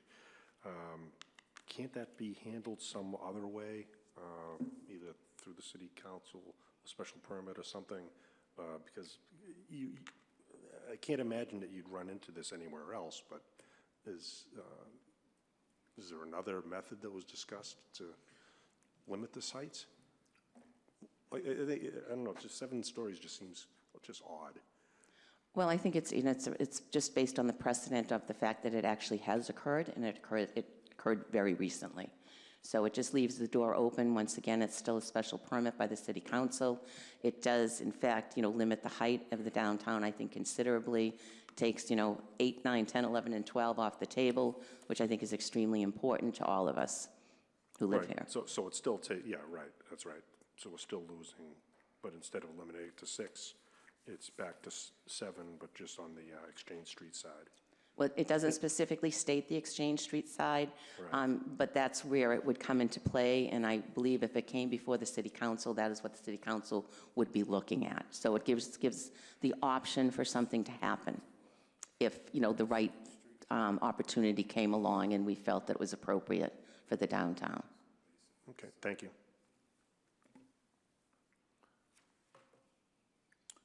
Any other questions, councilors? Do you have any questions for?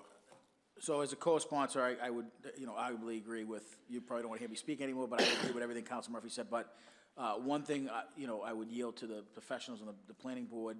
What other communities, some do, they do either a maximum number of stories or a maximum number of height. Maybe that could accomplish the same thing in terms of having the ability to stay 6, but the ability to go to as high as 7 based on the maximum height. Because I know some communities do it that way. But I'm not a builder, so I wouldn't know. But I understand Mr. Antonucci's, challenge with 7 is an odd number, and I think we wanted to do 6, but a lot of the existing buildings here, infrastructure in this area is 7, so we didn't want to diminish the ability for them to get infrastructure changes as well. So. Right. No, thank you. Any other questions or comments? Mr. Chiavelli. Thank you, Mr. Chairman. In any of these considerations of height, and forgive me if this is an ignorant question, does the capacity of our fire apparatus come into play? May answer. It does, and Councilor Kinnon, I think, if he comes up to speak on this topic, he can probably speak more eloquently on it than I can. But there is an issue with the height that a ladder can reach for buildings. There's been back and forth discussion as to the buildings are built better now, they have better sprinkler systems, et cetera. But certainly, I believe it can only go, I'm going to say, to 8 stories. Is that correct? I do have. Yeah, all right, issues. But there is definitely a limit that the ladder truck can reach. So if you would let our past fire commissioner answer that, I think he'll probably be able to give you the best answer. Thank you. Is it Eric or Pat? Very Thank you, good. Mr. Chair. If Exchange Street is the issue, which is already extensively built up, we're really not looking at that many properties that could be looking at going from 6 to 7 based on downhill versus uphill. So I just don't see the reason why not just keep it at 6. I'm going to actually ask Ms. Romero. I believe that if I understand correctly, a 6-story paper would not be substantially different enough from the last time that the board did not look favorably on a paper of this nature, and therefore it would take almost 24 months to bring the paper back to you. Okay. Ms. Romero, is that a correct interpretation? I'm going to actually reference again this legal opinion that we received from the city council, from the city solicitor. So and I'll read from this is dated January 7, 2019. In the case of a proposed zoning ordinance that is acted on unfavorably by the council, it may not be considered again within 2 years after the date of unfavorable action unless its adoption was recommended in the planning board's final report to the council during notice, publication, and hearing process. That's in accordance with state law and our local ordinance. So the prior paper that was proposed, which was proposed, the planning board had a public hearing on it back in December 2017. The proposal was in paper, City Council paper 471 of 2017. The proposal at the time in that paper was to eliminate the use category, or I should say change the 6 to 12 stories multifamily from special permit to no. That's what the proposal was. The planning board recommendation was, and I have that here, if you just hold on 1 minute. There were several portions of that paper, several different provisions. Regarding that provision, to prohibit multifamily dwellings 6 to 12 stories, which again is only applicable in central business, the planning board majority, 6 of the 9 members, recommended disapproval of that. So that paper, Councilor Murphy's correct in accordance with this legal opinion that we received from city solicitor. That cannot be considered, that same proposal cannot be considered. Right, within 24 months. So you would have to wait. Another year. Yeah, so that is correct. That particular, the other portion of the paper, of this paper, that eliminates the use category, more than 12 stories, that paper was part of this other paper as well. And you heard the public hearing, you had the public hearing in December, but that portion of the paper you voted to approve. So that's why that can be brought back within the 2-year period. Okay. Eric, you all set? I am. Ken Antonucci. I think Patrick was first. Your name popped up first. I just didn't want to step on him. Michelle, the solicitor's opinion there, does it, I might have missed it, but does it mention about repetitive petition? I didn't remember you saying that. It talks about, the city solicitor received a question from City Councilor Debbie DiMaria as to whether a zoning paper, and I didn't present all this, and sorry, the question was, does a zoning paper need 18 months before being brought back for discussion? That's what the question was. And the answer was no. But in the case of a proposed zoning ordinance that is acted on unfavorably by the council, it may not be considered again within 2 years after the date of unfavorable action unless its adoption was recommended in the planning board final report to city council. So it's very, very, very specific. And as the councilor said, they took final action. It was enrolled, the vote was to enroll. That vote was successful at the city council, but the vote to ordain failed. But what about the that's an unfavorable action. But what about the planning boards? It's referencing the planning board's Right. final report. The planning board recommendation was disapproval. Right. So that portion of the paper cannot be brought back. Okay. The other portion can be. Okay, thank you. Okay, all set, Ken? Is it Patrick or Charlie? You're all set? Okay. Could I just mention one more comment in response to Councilor Spatafora? Mentioned the idea of stories versus height, and this is something that the building commissioner and I have been reviewing on an ongoing basis. And it was also, we had begun the review of that as well with the mayor's zoning ordinance review group that was meeting. At this point, we can't change that unless we are going to be changing the whole ordinance, because all the residential use categories for multifamily are Stories. by stories, okay? And our ordinance specifically says that is allowed. So it's written into the ordinance, it's written into the definition as well. So what we do also have in the ordinance is a height restriction. So you can have a multifamily 3 to 6, but then we also provide what the specific height, the number is as well, which I believe is 55 feet. So I just wanted to point that out because you're talking about two different numbers, number of stories and the actual height of the building. So you could have larger stories, you know, stories that are greater in height, but still meet the maximum height. And the example I guess people like to give is the JFK Library. That's a single-story building, but it's Oh, that's a good point. a large story. So at some point, I think we will be looking at, you know, zoning revisions that would address this issue and look only to, you know, maximum height as opposed to stories. Because again, the height of the story itself, there's a minimum by building code, but there's no maximum.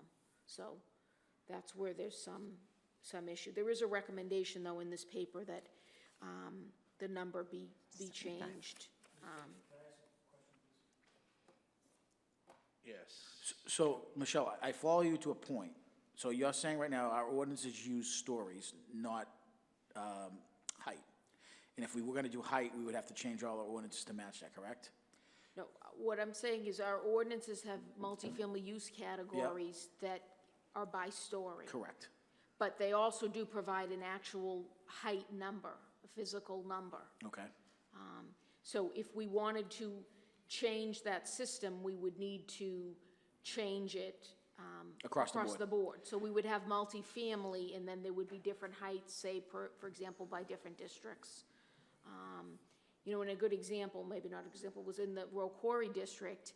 They put up a 6-story building, but it exceeded the number. It was higher than 55 feet because of grade changes, so they had to pursue a variance. So they met the 6-story limit, but they didn't meet the height limit. So for this paper, could we do a height limit and add a maximum, or would that? We're going to, yes, Okay. that's what we're recommending. Okay, so yes. that we can do that, but I'm saying we can do You should that. definitely do that, because that's how the rest of the ordinance is set up. Okay, so we would do that. We put a height and then a maximum number, which I would defer to the professionals in this board for that. But that doesn't, we're not restricted by that, essentially.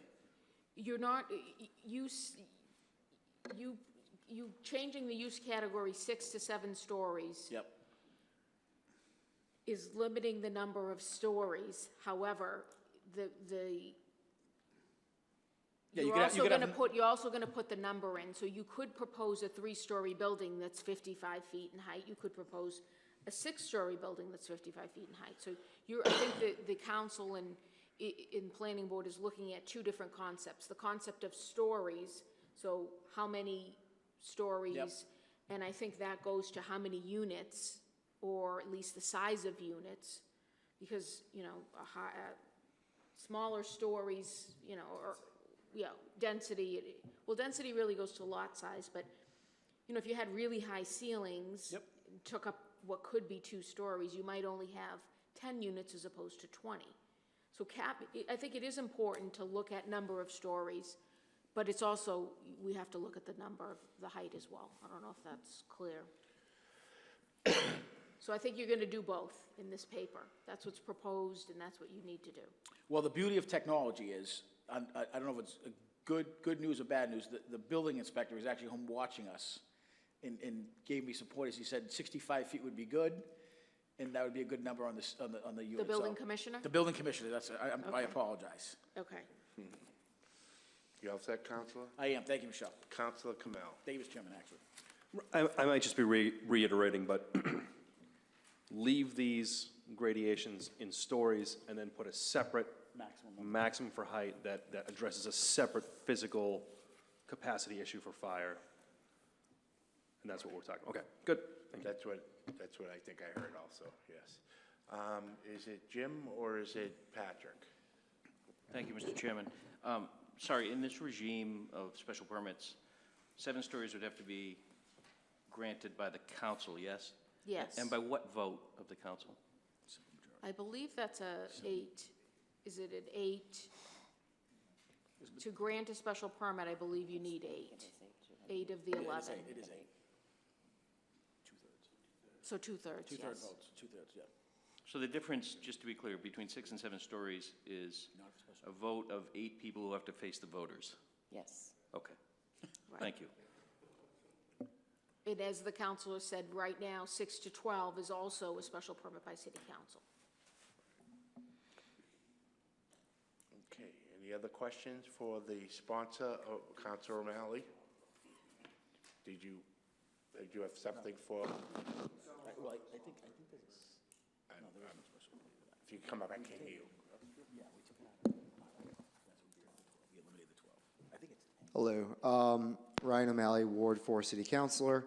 So as Councilor Spatafor said, I am also a co-sponsor as well as John Matheson. And as Councilor Murphy had said, I did previously oppose the paper to limit the height to 6 stories, as was kind of bat home tonight. One of the reasons being is the fact that, as we talked about, Exchange Street, the gradient, bypassing a 6-story height limit, especially when we were doing it, we would have been making a large number of property owners pre-existing non-conforming, including ourselves, as part of the JAG development. It wasn't the right thing at the time. This is a much more, and as Councilor Murphy said, reasonable compromise. So I am in favor of this. Obviously, I'm co-sponsoring it. One of the things I would like to bring your attention to, and I do think it is important, and we just kind of got off that topic, is the maximum height. If you go to the second page and then go down to the planning recommendation, one of the amendments is to delete 120 feet and insert 75. If you do the math, 75 feet divided by 7 is 10.5 feet per story. If you do the math on 120 divided by 7, that's 17 feet per story. Where we're going with mixed-use development, you are likely to have larger floors on the ground floor in order to accommodate commercial uses. So I would be concerned if you accepted this amendment. Maybe 120 isn't it, but I think it needs to be higher than 75, just because you could be limiting some great mixed-use development where you still have large ground floor, maybe a large second floor, maybe a large third floor, in order to accommodate maybe some type of, like I said in past topics, a theater, a performing arts center, something that requires large vaulted ceilings. I think that what is being proposed as an amendment is too short. I did also speak with the fire chief, and he is very adamant that the equipment that we have, the apparatus that we have, and the firefighting techniques that we have, all of the buildings in Malden are safe. They can fight fires in them, and that the fire chief has backed up the fact that it is a safe construction mechanism, and actually what he said is he would actually rather see old dilapidated buildings like the Masonic building actually get reused, updated fire protection, than to be left unprotected like that. So I do appreciate the fact that Councilor Murphy brought this forward again, and I do support it. Thank you. Thank you. Does anyone have any other questions for the sponsors? Councilors, do you have anything? No, Michelle, do you have anything? No? No, I'll just note Okay, for the record. Thank you, Councilor. We did receive the city council paper from the clerk, and it only listed City Councilor Murphy as the sponsor. There was nobody else, so I didn't mean that was not to my knowledge, there were other sponsors. Also, the 120 is what is allowed for 12 stories. So I believe that was inadvertent, that nothing was proposed for it to change. So I think it definitely, 120 is what we currently have on the books for a 12-story building. So I think it, 3 to 6 is 55 feet. When I spoke to the building commissioner, he suggested 75 feet. I understand from Craig, he said 65. Maybe I might have misheard. No, footnote, it's 65 for 6, 75 for 7. Okay, so thank you. So that's why I had recommended that. That was based on a discussion I had with the building commissioner. And again, these would apply to multifamily dwellings. I know we just heard about some other uses as well, but this would be for a multifamily residential dwelling. But no, that was it. I don't have anything else at this point until we get to the recommendation. If no one else has any other questions? Okay, at this point, we'll take anyone who would like to speak in favor of the petition.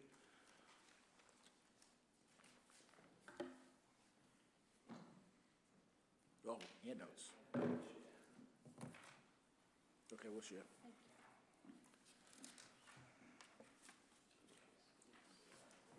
Thank you. Yeah, we can, that's okay. Okay, you can.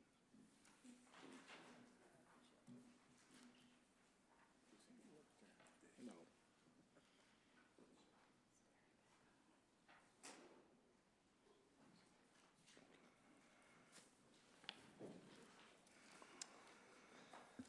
Thank you again, Neil Kinnon, 11 Spruce Street. And thank you. This evening, as I did last year, I speak in favor of limiting the heights of the dwellings multifamily in the downtown for the following reasons. And I do apologize to the board. The last time, I think there will be 2 issues. I just thought it was going to be a slam dunk. It was a slam dunk on the city council. It was an 8-3 vote on the city council due to some technical maneuverings. That 8-3 didn't pass the paper. However, the citizens voted for the moratorium study in 2015. By 68% of the premise, the city council would use the time to determine the size the city should grow to, what type of development they wish to have, and that indeed we would carry their will out. We did forums across the city to determine to do the moratorium vote. The most comprehensive and largest survey ever conducted, as Councilor Murphy said, in the city's history was conducted.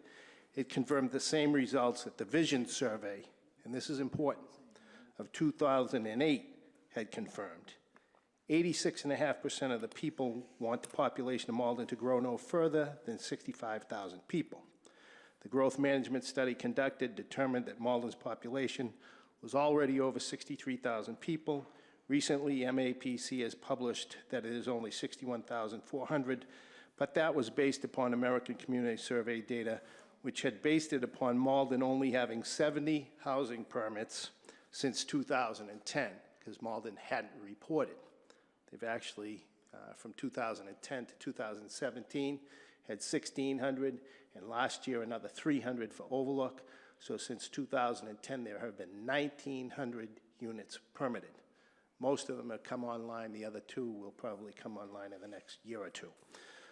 So given the fact that in both MAPCs and the growth management study, and this was came out in the last couple of months from MAPC. They said that the number of people in rental units now is 2.41. The growth management study said 2.42. That's up from 2.08 in the year 2000, so a 16% growth rate. So there's more people living in these apartments than there used to be. That is an anomaly for communities around here, but not an anomaly given the demographics that we have. So that also tells you about more children. 76% of the people surveyed wished that the heights be limited to 6 stories or lower. Fully 38% believe the downtown limit should be 6 stories, as Councilor Murphy stated. In 2009, this body, and this is the key, the front page that I handed out to all of you. In 2009, this body and the City Council approved the land use report written by MAPC unanimously. In that report, and this sheet you have was in that report, this is from the actual master plan of 2010, but the land use, which called for more open space and all that type of thing, was approved by both bodies unanimously. In the report, the recommendation for new zoning had 3 options beyond the existing. And those are the 3 that you see the arrow. And in there, it said that in all 3, the max height downtown recommended by MAPC in the land use report and recommended by MAPC in the report they wrote that is the adopted master plan of this city in 2010, adopted by the planning board. And this is where I failed the last time, because I know a lot of you are new. I think the only person probably here in 2010 was Chairman Ioven. Mr. Antonucci, however, was on the committee. His name's on the book. And every plan called for 6-story height limit in 2010. That was certified, I believe, and certainly Mr. Ioven can tell me, Chairman Ioven, certified, sent off to the state to be certified as Malden's master plan. It was submitted. The City Council, however, never voted for it because the recommendation was centers and squares. And if you look at centers and squares, just as an aside, that was a high-growth unit plan. And we couldn't even get high growth then because MAC played funny with and forgot about the survey. And the survey had the same 80-something% said stop building apartment buildings in 2008. They ignored that because they have their own agenda. But anyway, just so you know, this board, your board, has a master plan for the city, certified to the state, that says no more than 6 stories. So I completely support this. I understand why we can't make it 6 stories, but effectively, as Mr. Chiavelli said, good luck to the council if they go above that 6 stories. Public safety from a fire perspective is necessary. NFPA standards, 1 alarm working fire response for a high-rise fire requires, and I provided sheets on this, requires, on the 3rd page, requires 42 firefighters for a working fire. That is not calling for multiple alarm.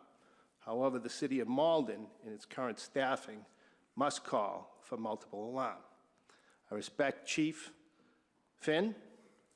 However, NFPA is the golden rule, the Bible. When we talk about times to get to a fire, 4 minute is the golden rule. The fire department will swear upon that. Chief Finn swore, and Councilor Condon was on the council, as was Councilor Spatafora. When we had some challenges about a decade ago, maybe 15 years ago, Chief Finn stood in front of this council body and swore that they couldn't exist without a 22-man minimum, and we are now at a 20-man minimum. NFPA calls for far more firefighters than this city has by population. But I've given you right out of their NFPA 1710 exactly how many firefighters you do need. Also, on the next page, the high hazard occupancy at the first call. That means when the first call comes from a high-rise. And high-rise on the next page shows you that high-rise, according to NFPA, is 7 to 100 stories. So anything above 6. Now, that doesn't mean a ladder can't reach above 6. But that means we don't have a tower ladder here in the city of Malden. The closest tower ladder is the city of Somerville and the city of Boston. So we're not getting up in a ladder to 10, 12 stories. Our ladder is less than 100 feet. And you don't go straight up in the ladder. You've got to go up at an angle to take people off. And so anyway, you need 4 pumpers and 2 ladder trucks. That's our max capacity in this city. We have four pumpers and 2 ladder trucks. So we can turn out for the fire initially, but you have to have 24 firefighters, according to NFPA. We can deliver 21 to a fire today. So it's a very good question. Again, if you turn to the back, the last page I gave you, and I hate to bring this up. I should have brought it up the last time. And this doesn't, former Fire Chief Fitzgerald, 1994, we lost a person, 2 people actually, on the 8th floor of Granada Highlands. The building wasn't sprinkled. It's possible that they may have been saved anyways, but there was a flashover on that 8th floor. They had to try to enter via a ladder. And here's what you got to think about Malden Square and every other place in the city. There were cars parked in front of the building, so they couldn't get close enough quickly enough. And the person fell off the ledge, and they didn't get to the husband who was trying to save his own wife in the apartment. 2 people died in that day. Chief Fitzgerald said, we have to carry our own apparatus, and this is key, up with us. It is almost impossible to ventilate a high-rise fire correctly. We will have problems with rescues when ladders aren't long enough, and elevators cannot be used. When there is a fire, you cannot use the elevators. That means your firefighters must go up the stairs. There are standpipes. Sprinkler systems are meant not to put the fires out, to hold off the fires long enough so the fire department can get there, rescue people, and then put the fires down.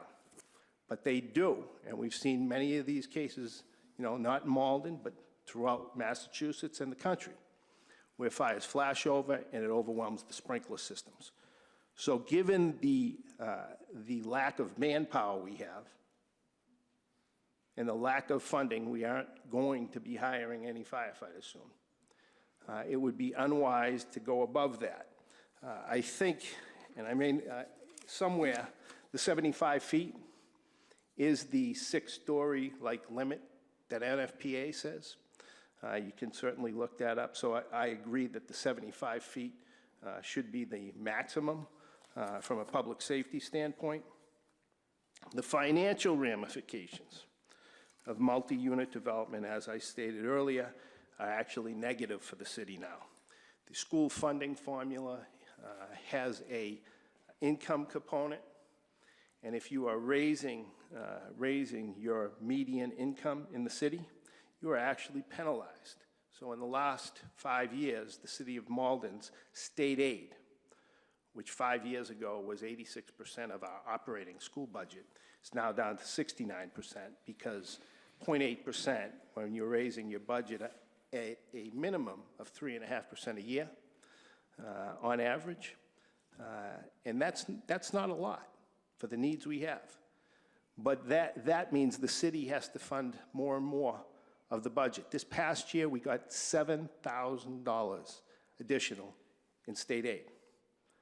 The reason for that, and again, I beg of you to seek this out in City Hall. The reason for that is because in the state aid formula, there is an income component. And as we put up these nice high-rise developments and the incomes with 2 or 3 people living in there, 100, 150,000, and our median income 5 years ago was 55,000, it raises the city's median income. One would think that's a good thing. It's not in the convoluted state education aid formula. And that is not likely to change anytime soon because the suburban people aren't likely, senators, representatives are unlikely to vote for that, and they have a majority. So in the past year, just to show the difference, Winchester, who has built maybe 300 units, most of them knockdowns in the last 20 years, while we built a few thousand, got almost $1 million more in state education aid this year. While Malden, who continues, and I'm at fault too because I was here, continues to build units on a broken promise that will bankrupt us if we keep going this way. It is a Ponzi scheme. It can be changed, but this city should not change it. Should not add more units until it gets a real change in the state education aid number. So I will, page 26, I show you what it was 2 years ago. We were down to a $3 return on every $100.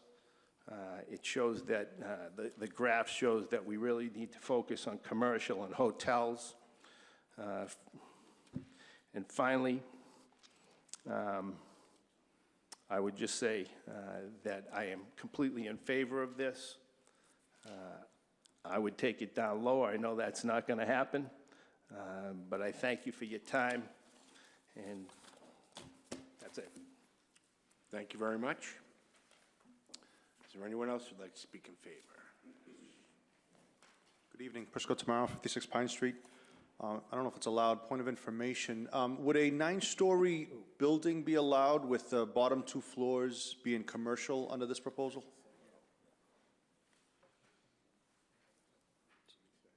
I think it's total height. Michelle? Yeah, it's total height. 2 stories, 2 stories commercial and the rest And 7 residential? 7 residential. Yeah, this is for this would look at the entire, so if it's a multifamily and 1 or 2 stories are not residential, you're still looking at the maximum. So, no, this would be 7 stories if it's used for a multifamily dwelling. So not allowed, thank you. The only thing I'd like to say is, I'm not sure if we should be building, I'm not sure if this is the paper for it, but I think we should just try to be pushing mixed-use development. So we shouldn't really be doing 100% apartments.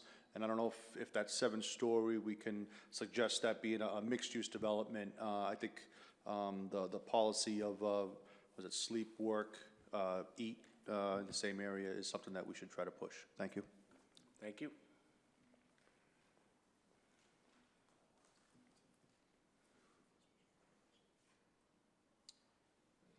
Is there anyone else that would like to speak in favor of this paper? Anyone else speak in favor? Michelle, anything to read in favor? No. No one else in favor? Declare that part of the hearing closed. Is there anyone that would like to speak in opposition to this paper?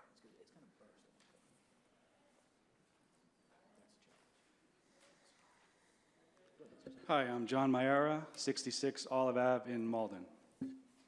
Thanks for the opportunity to address the council and the planning board here. So I understand the resistance that we have to residential development in Malden. It's a reasonable point, but we do have to make trade-offs. Any seller wants a high price and a buyer wants a low price. The difficult job of organizations like this is to make a balance between conflicting interests. As Boston and the metro area add new jobs, they need new workers.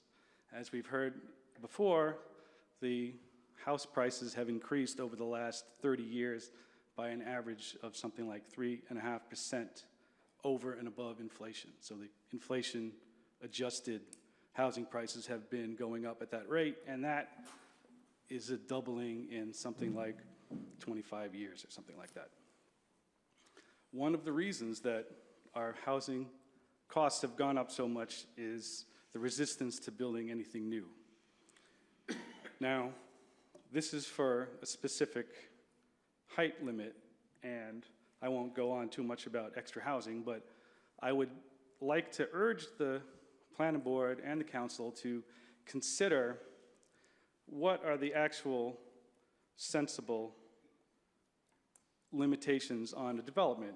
It is the number of units that makes sense, and people worry about that, and you might consider a proposal. The width of the street, the light angles, and the height of the building in its site. So rather than saying we don't want more than 7 stories, you should examine each proposal to see whether or not that building makes sense. One of the things that larger buildings allow developers to do is to add more value, and then you could conceivably have more tax revenue, particularly for these mixed-use buildings that might have some commercial component to them. I agree that we want more commercial, but we have to be honest with ourselves and admit that the commercial lease rates in Malden are quite low, and it's very, very difficult to make a valuable building in Malden that is commercial. The most valuable building I'm aware of is $30 million. It's not chump change, but it is fairly low. The most valuable residential buildings are about $65 million. Now, as far as worries about fire, this makes a lot of sense. But while high-rise buildings defined as 75 or more feet above lowest fire department access used to be much more dangerous, the building codes have adapted to this. And so now high-rises are quite safe when compared to any other type of building. We need standpipes. The stairwells have to have cladding that is fire-resistant, and there needs to be ventilation also for them. So, again, I understand the resistance, but I would urge the planning board and the council to adopt more functional requirements for buildings rather than a wholesale limit. Thank you. Thank you very much.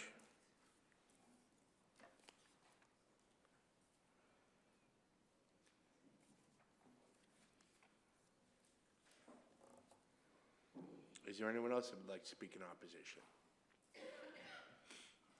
No one else in opposition? Michelle, anything to read in opposition? No. Seeing no one else in opposition, declare that part of the hearing closed. Michelle, can you take us through your staff report, please?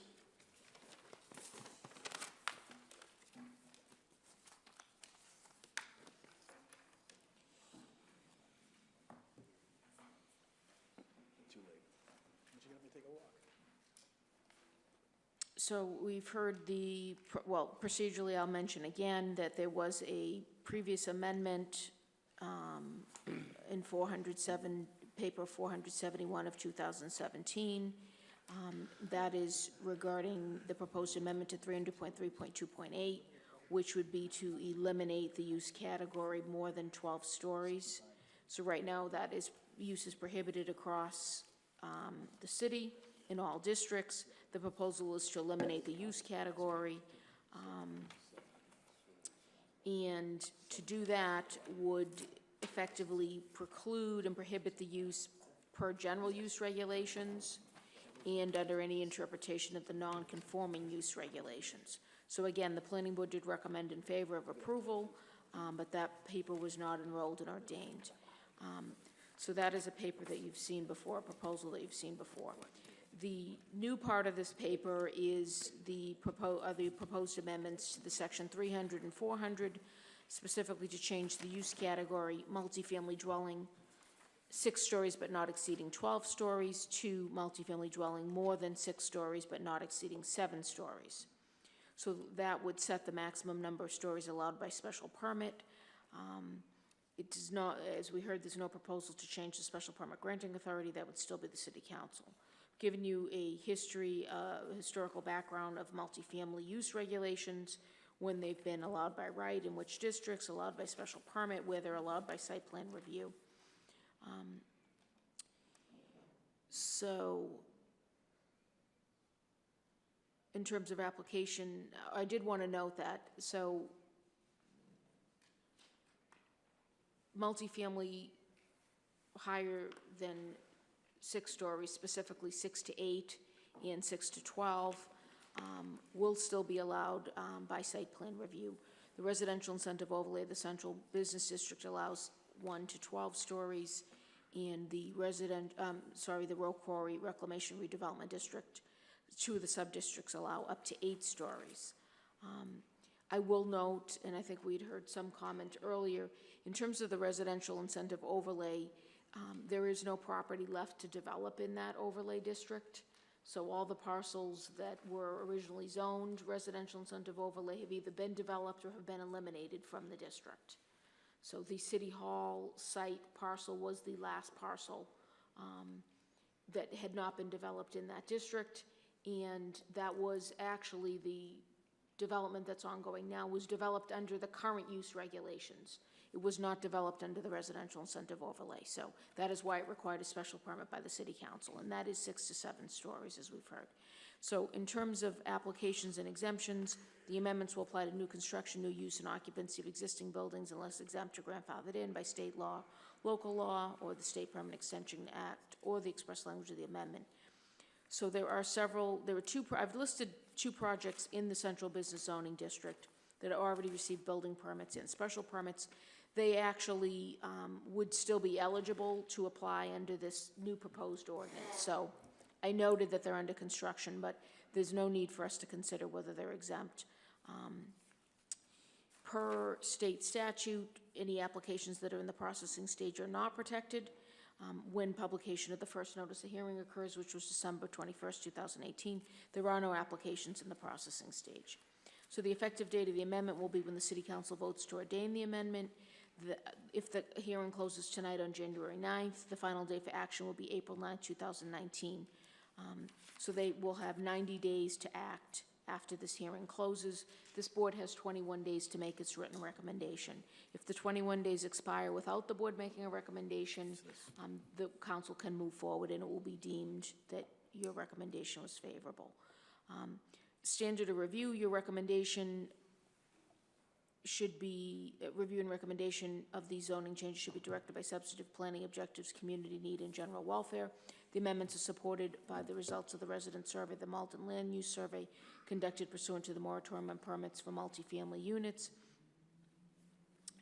and specifically the results of certain questions in the survey results presentation, which we heard as part of one of the public comment testimony. I do have copies of that if anyone's interested. The references to the master plan, we also heard about. The master plan did recommend elimination of the residential incentive overlay, which allowed up to 12 stories, and there is a recommendation for mid-rise as opposed to high-rise. So these amendments would be in support, that zoning be revised to reflect that. These amendments are in support of those sections as well.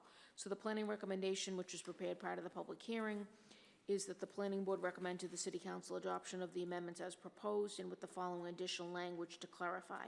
In section 400.1.2.7, under maximum height, delete 120 feet and insert 75 feet. Thank you very much. Does anyone have any questions for Michelle?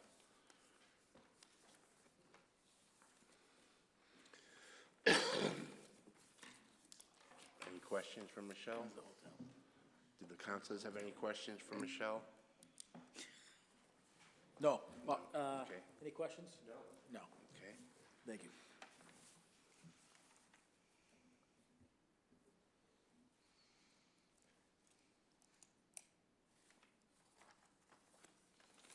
Does anyone have any comments? My comments is, while people are gathering their thoughts, I'm in favor of this paper. I think it's the right thing to do, both from a fire safety perspective and just from an aesthetics perspective. I don't like the 12-story buildings in Malden. I look out my window. I used to have a view of the Boston skyline. I now have a view of Encore Casino. But I personally think Malden as a community should have, the building should be in the 4 to 6 story range. And that's where I come down on this. So this has the provision for 7 stories approved by the city council. I can live with that. And I'm prepared to move forward favorably for the paper with the amendment that Michelle suggested, changing the height to 75 feet. Her recommendation and reinforced by the building commissioner. Ken Antonucci. Yeah, if you want to. I mean, no one's... Okay, yeah. Mr. Chairman, I'd like to make a motion to recommend to the City Council the adoption of all the amendments as proposed, with the addition of the change from 120 to 75 feet maximum height. Okay, Ken's made a motion for the recommendation of the staff. And is it Patrick Hayes or Eric Henry? Okay, Eric Henry has seconded Ken Antonucci's motion. Okay, I'm going to take Councilor Spatafora off. Take the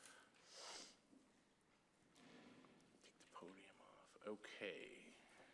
And Jim Chiavelli's voting. So, whenever you're ready, Michelle. Ken Antonucci, Yes. Jim Chiavelli, Yes. Diane Chuha, Yes. Patrick Fitzgerald, Yes. Tawadej Geber Selassie, Yes. Patrick Hayes, Yes. Eric Henry, Yes. Eric McCush, Yes. Chuck Ioven. Yes, the planning board will make a recommendation supporting this paper with the recommendation that the maximum height be changed from 120 feet to 75 feet. Thank you.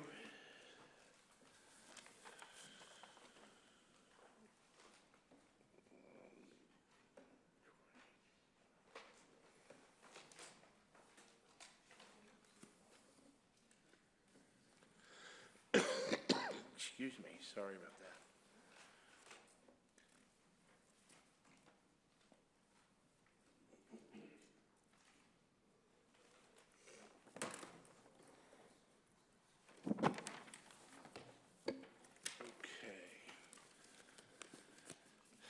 So the next paper that we're going to hear is paper number 521, to amend regulations for residential conversion of pre-existing non-conforming property in residential zoning districts.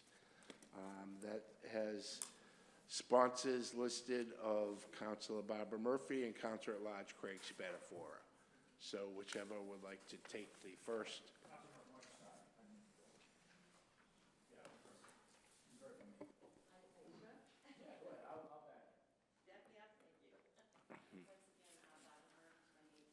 Malden, Massachusetts, the Ward 5 City Councilor. This, once again, is a paper that has been before the board, before the planning board before. It was actually recommended out favorably and sent to the City Council. It just was never really enacted upon, so due to timing, it died. So we're bringing it back again. And what it does is, a few years ago, we, in the residence A, B, and C, we limited the height of residential dwellings to 3 stories. And this is kind of a little bit of a loophole. What we have here is we have pre-existing non-conforming buildings that exist in residence A, B, and C that really weren't addressed with that last ordinance.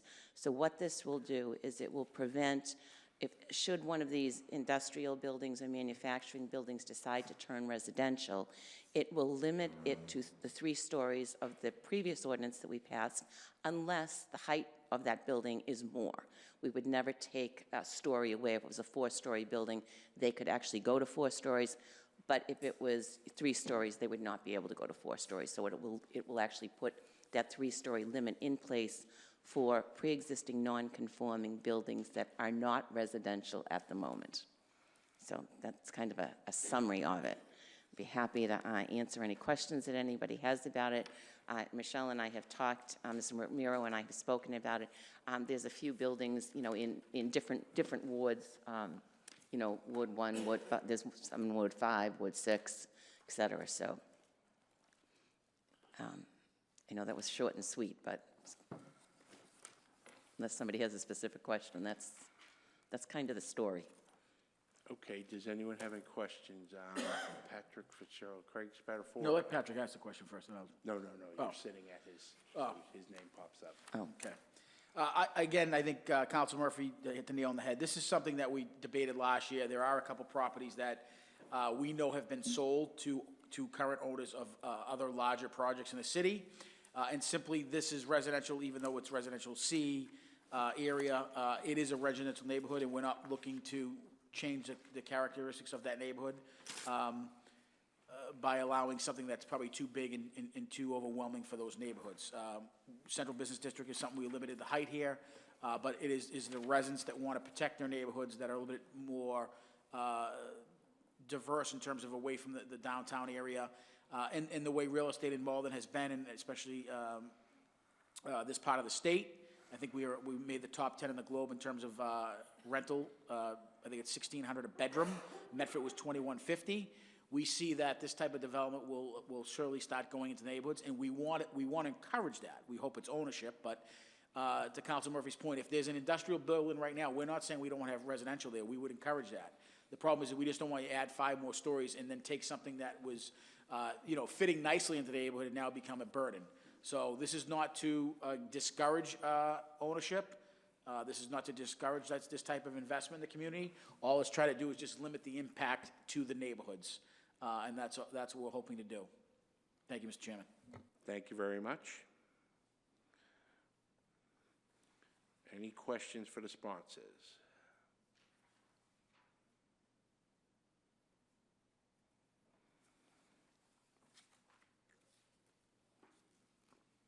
No questions for the sponsors? It is fairly straightforward with regard to what it's asking to do, and I think the intention is pretty clear. We do have a lot of properties that would be in the category of being renovated or being transitioned into something that I think this gets out in front of a little bit. Are there any questions? No one has any other questions? Very good. Thank you, Counselor. Michelle, do you have anything? No. Okay, very good then. At this point, we'll ask if there's anyone that would like to speak in favor of this petition. Be very brief. Thank you, Neil Kinnon, 11 Spruce Street. I was the sponsor of the 3-story height limit outside of downtown Malden. I abandoned Michelle. We had been talking about Ms. Romero. Abandoned her. We had been talking about doing this change back then, but I left the council. It was certainly the intention to do it at that time and make everything the same. Over 70% of the residents wanted a 3-story height limit on residential developments outside of downtown. And so I would just leave it at that and say, it was just delayed. Thank you. I hope you approve this. Thank you. Is there anyone else who would like to speak in favor? Ryan O'Malley, Ward 4 City Councilor. I actually have a question for the city planner, Michelle Romero. On page 1, under proposed amendment, the italicized change, I just want to make sure I'm reading this correctly and that it's written the way we want it to be written. It says that pre-existing non-conforming uses may be converted only for purposes of converting to, I paraphrase that, 1, a residential use except in the case of conversion or change of use of an existing building containing more than 3 stories. No residential conversion to a multifamily dwelling greater than 3 stories is allowed. There shall be no variance of this provision. Am I reading it wrong? I know commas are really important. And for some reason when I read it, I think I know what you're trying to say, but I'm not sure if that sentence says that. Yeah, I actually have made some recommendations to clarify the language, and that's on the second page under the recommendation. I worked with the building commissioner to fine-tune this language. Okay. When the language was originally proposed back in 2017, it was really proposed more, we didn't have the same fine-tuning. We didn't have the current building commissioner on board, and I think if it were ordained the way it's written, it would achieve the goal, but I think we can clarify that language, and I will recommend to the planning board that they do clarify so that it's very clear. It says that City Councilor Murphy said, if there's a pre-existing non-conforming building, you can petition for the conversion to residential use. But if you're proposing, and you can petition for multifamily, if you're proposing to keep the existing structure, however many stories that existing structure, you can still file that petition. If you're proposing new construction, so to tear the building down, put up a new multifamily dwelling, the 3 stories will be the height limit. 3 stories and 35 feet. So it's not just stories, it's the height. Understood. So Thank you. the language, and again, I believe the new language clarifies that, but that is what the intent is. Thank you. Thank you. Is there anyone else that would like to speak in favor? Anyone else speak in favor? Michelle, anything to read in favor? Yes, I have one email letter dated Tuesday, January 8th, 2019. It reads, Ms. Romero, I read on behalf of myself and my husband, Michael Pollins. We live at 47 High Rock Road in Malden. We do not support allowing buildings over 6 stories. We do not support any easing of existing regulations or laws or codes to make it easier to convert single-family homes to multifamily homes. We do not oppose condo conversion across the board, but we would not support turning single-family homes into multifamily homes unless the existing property already has the off-street parking that the city currently requires. Parking has, since we bought a home in Malden over a decade ago, become increasingly problematic for us, and we live on top of a mountain. In winter, we have to arrange for our one-family car to be gone so contractors and workmen can park in our driveway to do the work we need. While we do not support any additional multifamily development in the city of Malden, we understand that many apartment complexes were approved before we became Maldonians, and our opposition is too late for them. But we absolutely stand with and voted for the moratorium. We don't understand why city leaders think they know better than 70% of us. We understand that there is a housing shortage around Boston, and we think that the solutions are obvious. Low-density communities in and around Boston with green space that exceeds ours in Malden need to build housing. We don't understand why our leaders in Malden, a city with comparatively little green undeveloped space, feel some need to build these massive apartment complexes, especially given the moratorium results. Let the cities with comparatively larger green undeveloped space build condo complexes and apartment complexes. We both find getting around Malden increasingly time-consuming, and my commute to Chestnut Hill has become longer and longer with each new development. Thank you for considering our opinions as you deliberate. Cynthia L. Lyerly and Michael Pollins, and that's 47 High Rock Road. Thank you, Michelle. Yep, and I will note, I was my interpretation that that was a letter in favor of this particular proposal, even though they didn't specify which paper they were proposing. I do want to just reference for everyone's, even though that references conversion to single families, this has no application for conversion of single families to multifamily. The exception written into this ordinance, which is the same exception in state law, is other than those provided in section 700.1.2, those are single and two families. So a single and two family dwelling cannot petition to convert to multifamily in residence A, B, or C districts. So just to be very clear. Even though that was the only letter I have to read. Very good, and no one else to speak in favor? I declare that part of the hearing closed. Is there anyone that would like to speak in opposition to this petition? Anyone speak in opposition? Michelle, anything to read in opposition? No. Seeing no one in opposition, declare that part of the hearing closed. Can you take us through your staff report, please, Michelle?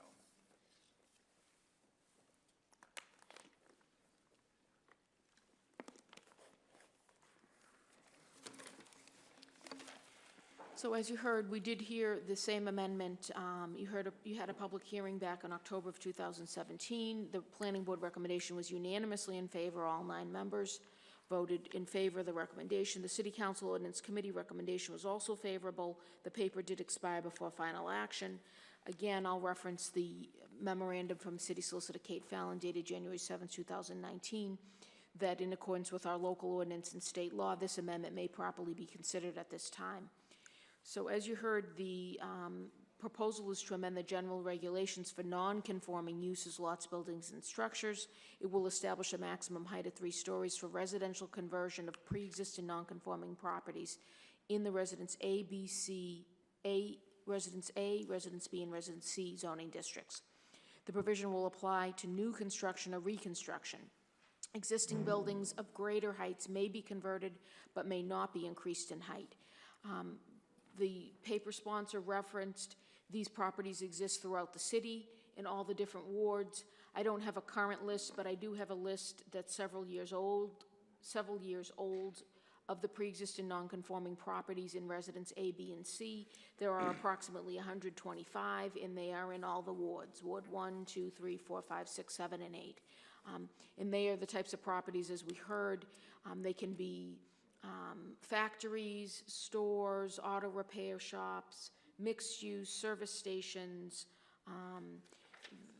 They are in these districts, but they are not allowed under the current use regulations. So they are exempt from current use regulations. They're grandfathered in, so they can continue their pre-existing non-conforming use, but any changes are subject to this section 700.1.3.1. So the proposal that we're talking about is changing when there's a petition to change to a residential use. The other options are general office use, retail services use, and recreation for gainful business secondary to principal club lodge. Those provisions we're not proposing to change. This is only going to look at if they're proposing a residential conversion. There's no proposal to change the special permit granting authority, which is the planning board, or the standards under which you would grant the special permit for one of these conversions, specifically that the proposal is not more detrimental to the neighborhood. I've given you some historical background on the current ordinance, the use regulations for multifamily dwellings for non-conforming uses. I won't go through them all, and also for the general regulations. So that's where these uses are allowed, either by right or by special permit or by site plan review. So again, we're only talking about where there's a pre-existing non-conforming property in a residential district and there is a petition to convert to residential. Applications and amendments, these will apply to new construction and new use and occupancy of existing buildings unless exempt or grandfathered in by state law, local law, the State Permit Extension Act, or the express language of the amendment. Per state statute, applications that are in the processing stage when publication occurs, which was December 21st, 2018, are not protected. There are no applications in the processing stage. The effective date will be when the council votes to ordain the amendment.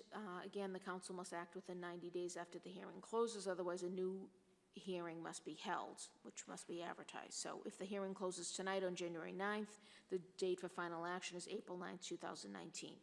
The standard of review for you to review these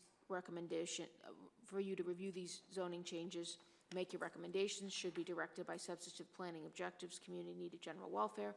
The amendment corresponds to and ensures consistency with recent amendments to use regulations for multifamily dwellings that were ordained by City Council Paper 2002 of 2017. Those were applicable only to new construction and conforming property under Section 300. The amendment extends those regulations to pre-existing non-conforming properties in the residential zoning districts. The amendment is also supported by the results of the resident survey, the Malden Land Use Survey, conducted pursuant to the moratorium on permits for multifamily dwelling units under City Council Paper 387 of 2016. Again, specific results of that survey are in the moratorium survey results presentation. I have copies of that if anyone is interested, but the amendment supported by the results of that survey.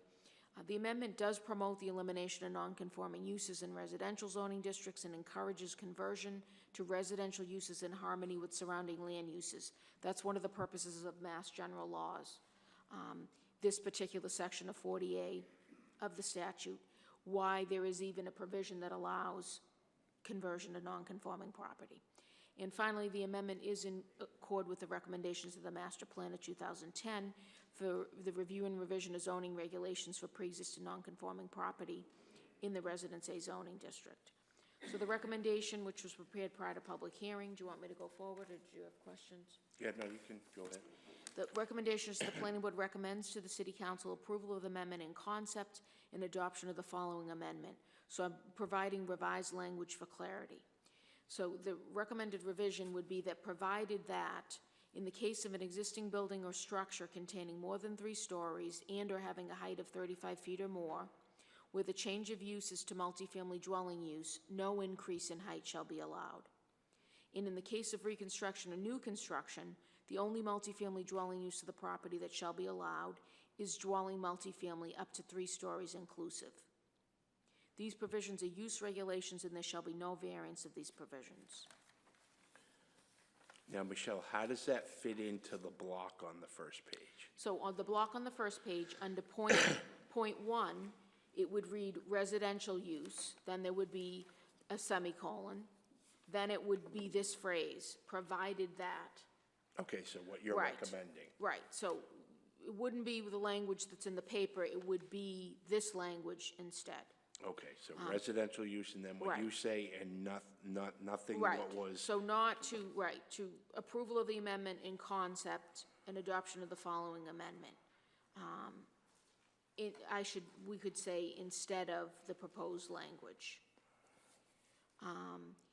Keep in mind, there can still be a petition for residential use for townhouses, for 3-family, for 4-family, for multifamily, under 3 stories. There are several other residential categories. We recently saw a petition for a 4-family. So that's not affecting townhouses, it's not affecting any of those residential conversions. It's only specific to the multifamily dwelling up to 3 stories category. Okay, thank you.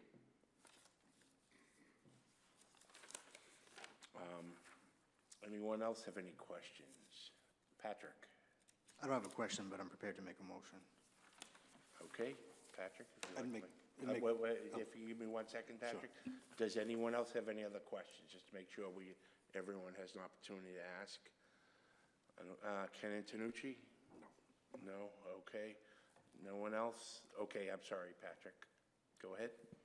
I'd make a motion to approve the amendment in concept with the adoption of the proposed revised language for clarity recommended by staff. Okay, thank you very much. Patrick's made a motion to recommend to the Council Ordinance Committee, excuse me, the proposed language that Michelle has provided in her staff report. Is there a second, Ken Antonucci? I'll second that. Ken Antonucci, second Patrick's motion. Michelle, give you a second. And again, Charlie Ferguson is voting on this one. Give me 1 second here. So it goes Ken, Diane, Charlie, I think. Want to see this?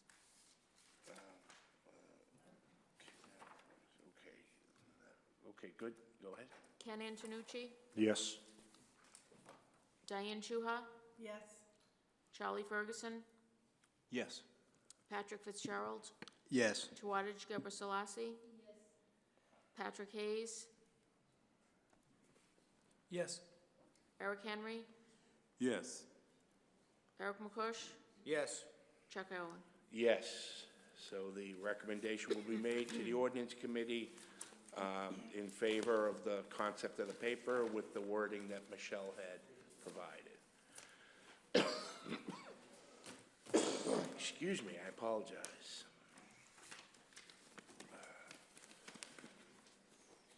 Okay.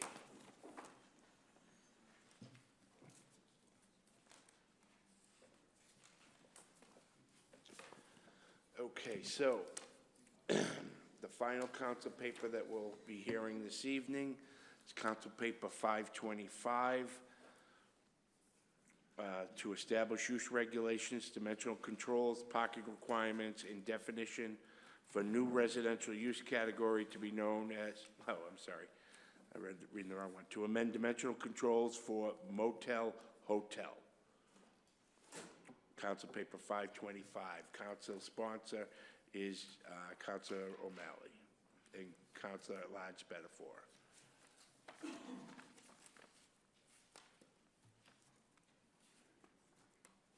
And Jim Chiavelli will be voting on this one. Okay. You all set, Michelle? Let me click Councilor O'Malley so he can speak. Councilor. Ryan O'Malley, Ward 4 City Councilor, and I'd request permission to approach. Yes. Thank you.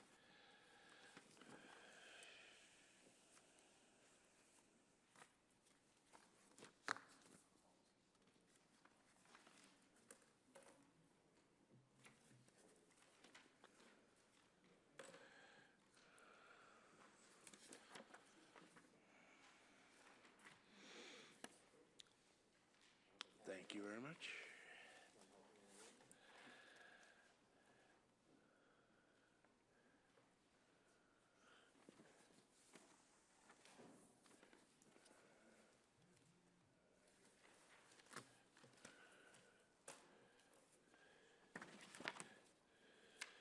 So as was read, the gist of this paper, as we've kind of been talking tonight, is to encourage commercial development in our community by taking advantage of a particular type of commercial development that brings in a lot of great revenue sources. Not only does building commercial buildings like a hotel bring in additional tax revenue, net positive tax revenue, because it does not produce any children and it takes much less services on our police, fire, etc. It also generates hotel taxes, it generates meal taxes. A hotel is one of the best types of investments we can have. We also have a huge resource, the Malden River, which is a very short boat ride, hopefully, to the Encore Casino, and if we get our way, into Boston. So when you look at these, and I'll be going through these slide by slide, take into your head, what could we do in Malden? What could we do downtown? What could we do along the river?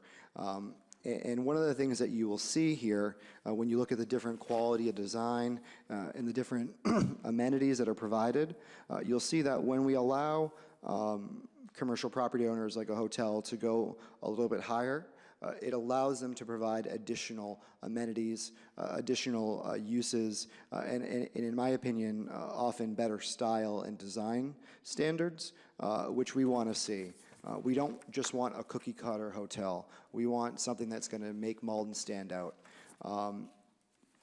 So the first one I have here, just to kind of show you, and what the gist of it is, the proposal is to allow and to increase the height of hotels from where it is right now, which is capped at 4, to allow up to 10 stories. I try to go into the middle of the range here in terms of what we have around us. You'll see that the first one here, we have the Hyatt Regency Harborside Drive in East Boston. It's 14 stories. It features a really attractive riverwalk. It has an MBTA sanctioned boat stop, and you can see there's plenty of marine activity there, which we can ideally take advantage of along the Malden River.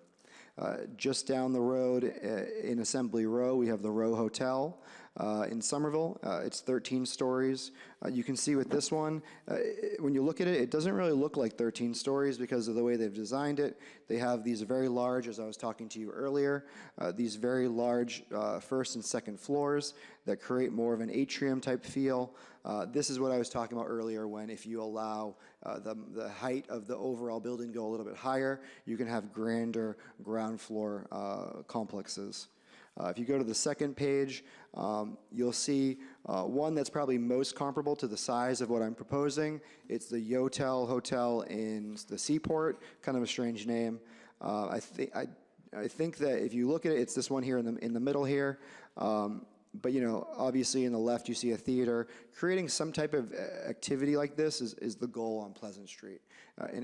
Continuing and expanding that same type of economic development down the river corridor is also what is the goal. You'll see the next one is Residence Inn, which is a Marriott. Tudor Wharf in Charlestown, that's 8 stories. They kind of designed it to look kind of like a boat. You know, you can see functions in front of it. Also dealing with water-dependent uses, which I do believe we can take advantage of. Now you'll see we're going down more towards an 8-story, and what commercial developers and hotel developers are able to afford with the 8-story. This is in Medford, Hyatt Place, Riverside Ave. It's not a bad-looking building. It's attractive. It's just, I think, a different caliber than what we were seeing when you allow them to go to a little bit higher. You'll then see down to 7 stories, La Quinta Inn, Cummings Street in Somerville. It's an older building, looking a little bit more dilapidated, but even at 7 stories, it's an improvement where the 4 we are at. You see Marriott in Newton, 7 stories. The reason why this is actually 7 stories is the other side is actually a lake or a pond, which takes advantage of the water-dependent uses that, like I said, we have on the Malden River. Now you start getting into the cookie cutter, which look nice now because they're brand new, but how will these age? You have Homewood Suites by Hilton, First Street in Needham, 6 stories. And you're going to start seeing a lot of the same names and the same brands. Resident Inn Marriott, B Street in Needham, 5 stories. AC Hotels by Marriott, Stations Landing, Route 28, Medford, 5 stories. Going on to the last page, you'll see again another Residence Inn by Marriott, Maple Street in Chelsea, 5 stories. Homewood Suites by Hilton, Beach Street, Chelsea, 5 stories. Actually, if you look in the top image, you'll see Residence Inn in the foreground. The middle hotel here, the Hilton one, the Homewood Suites, is actually in the right-hand corner. They're literally across the street from each other. And that's something that you see when communities allow hotels of national chains to kind of come in. They start competing. And you're going to see more of a presence of not only local hotels that maybe are more boutique, but also national chains that can help bring in people that have points and need to stay in different locations. The last one you'll see is Hilton Garden Inn, Boardman Street in East Boston, 5 stories. This is a great example of a building that is attractive. I think it will be attractive for a long period. But as you see, one of the things that they've done on the parcel is they've really kind of extended out the building significantly. That's something that we don't have the benefit of in Malden. We don't have the land. We're a very land-poor community because of our density. So when I think of how can we encourage this with the land that we have, I think going up for commercial development is the best thing because we just don't have the land to allow a wider, more sprawling complex like what you see in this last one. I'm not going to chew your ear off any more than I have. If you have any questions, I'll be right here. And I do know that the planning board recommendation is to disapprove of this. I would ask that you do vote to approve it so that we can make sure that we take advantage of the economic development that's happening now while the economy is good. Thank you. Thank you, Counselor. Does anyone have any questions for the counselor, for the sponsor?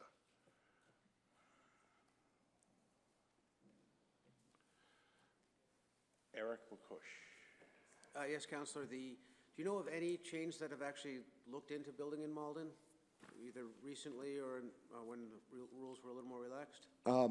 I don't know specifically, but if you look at some of the cities and towns of what I provided here, you'll see there's a lot of repeat offenders in the communities really all around us, whether it's Medford, Chelsea, et cetera. And I think our proximity to the train and this new casino that we have, I think people would be looking very closely at Malden if possible. But I think that there are more senior members on the council that probably have more history than I do. That could probably answer that better.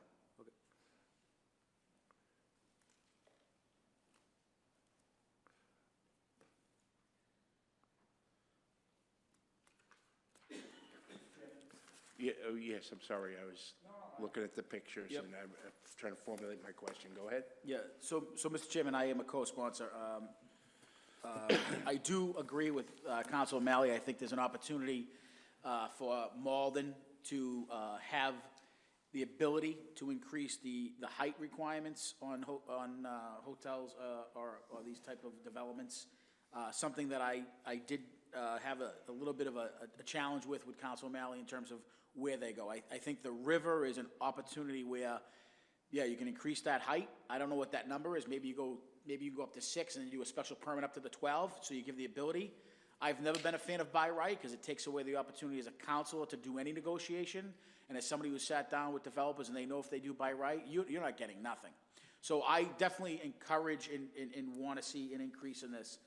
My challenge, though, is somebody who travels frequently for work. You know, the flag of the hotel is important, meaning Marriott has, from the Ritz-Carlton all the way down to, I forget the cheapest brand, maybe a Courtyard Marriott. That determines the pay for the night. You go to the Ritz, you're paying $600. You go to AC Marriott or Courtyard, you might be paying $98 depending on the market. So they know the markets. It's not necessarily the height requirement, it's they know the market. But they can get an opportunity to build higher. It is a cash cow. A hotel is the best investment other than an apartment because you can change your pricing daily. I think everybody knows that when you have graduations in Boston, the average Boston hotel goes up almost 100%. And another time in Boston to get a very expensive hotel in Boston is Marathon Monday.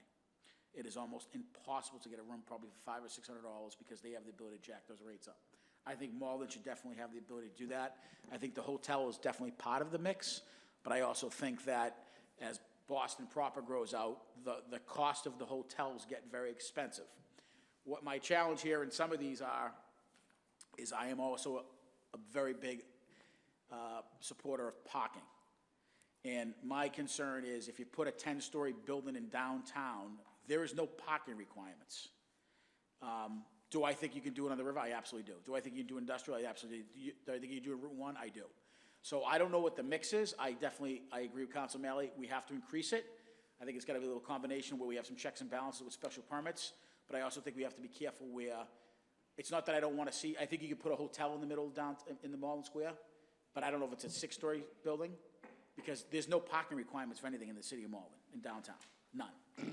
So we have to balance that. But other parts of the city, I completely agree. I think we can increase it with a little checks and balances. That would be my full disclosure because there's an opportunity there. There is absolutely an opportunity there, but I want to make sure it's a bilateral relationship, meaning we are benefiting just as much as those owners. So that's where I would stand with that. Thank you, Mr. Chairman. Thank you, and I actually had, you actually articulated part of what I was struggling to get my point across. I look at these pictures, a lot of them are nice. A lot of them are in very specific areas, you know, that do have the waterfront or do tend to have a lot of land around them. I'm familiar with that area, Chelsea, and they had all those dilapidated manufacturing buildings and warehouses that they tore down and put this stuff up down by there with down behind the new high school. It was drug infested at the time, as I recall, and this was a way that they were able to clean that up. Where I was struggling, that Council Spatafora to help resonate for me, was where in Malden. I didn't see anywhere in anything that I read that we were limiting where this went. Do I see this working on Canal Street? Yes. Do I see it working on Commercial and Corporation Way? Or, well, they don't call it that anymore, do they? Riverway? Route 1, places like that. Do I see this thinking back to Boston Steel? Seeing someone throwing up a 10-story building at Boston Steel? No, I don't see that. That doesn't work as well for me as, you know, somewhere down other parts of the city where we do have the land to dedicate to this stuff. I travel a fair amount for work also, and I see I stay in a number of places that are a Hilton chain mostly, where, you know, they have 4, 5, 6 stories. Again, in that sweet spot of where I testified earlier, that I tend to think Malden can support better than putting up something too big or that all of a sudden it's just going to be there. I'm certainly open to the hotel. I agree 100% with Council Spatafora. They have a lot more flexibility. They're a lot more attractive because they can change their rates with the Orange Line and the casino. You know, Chelsea's putting up, I think I counted, they have 5 or 6 new hotels in various parts of Chelsea, all geared towards accommodating the casino. I don't go to the casinos a lot, but when I have gone to the casinos, we would typically stay a mile or 2 out, and the price would be 1/3 of what it was to stay at Mohegan Sun or one of the other places. So we're certainly in that wheel well, and I just worry that we'd end up, if we don't manage where we expect these to go and how big they are, I think we could end up with a lot of buildings, and it could turn into something that we don't like. It's not going to be one of these slick Hiltons, or what was the one I liked? I didn't care for the Yotel one as much, but this one in Assembly Square, yeah, this one in Assembly Square is real slick with the glass and the metal and all that stuff. But I just worry that we'd end up inheriting something, if we're not careful about it, in different parts of the city. We've got other areas that maybe it could accommodate it because of the proximity into the casino. You know, the further you get out of that Ward 1, Ward 4, Ward 2 area, you're less attractive to the train stations, I think. But you go right across the city, and you've got an access to the casino, either on Main Street, on the Fellsway, on Broadway, out of Ward 8. Excuse me, I apologize. But those are just my thoughts. So I'm not opposed to a hotel at all. I would like to see it a less than 10 feet, and I'd really like to understand better where in Malden we are, as I didn't see any definition or constraints in the paper.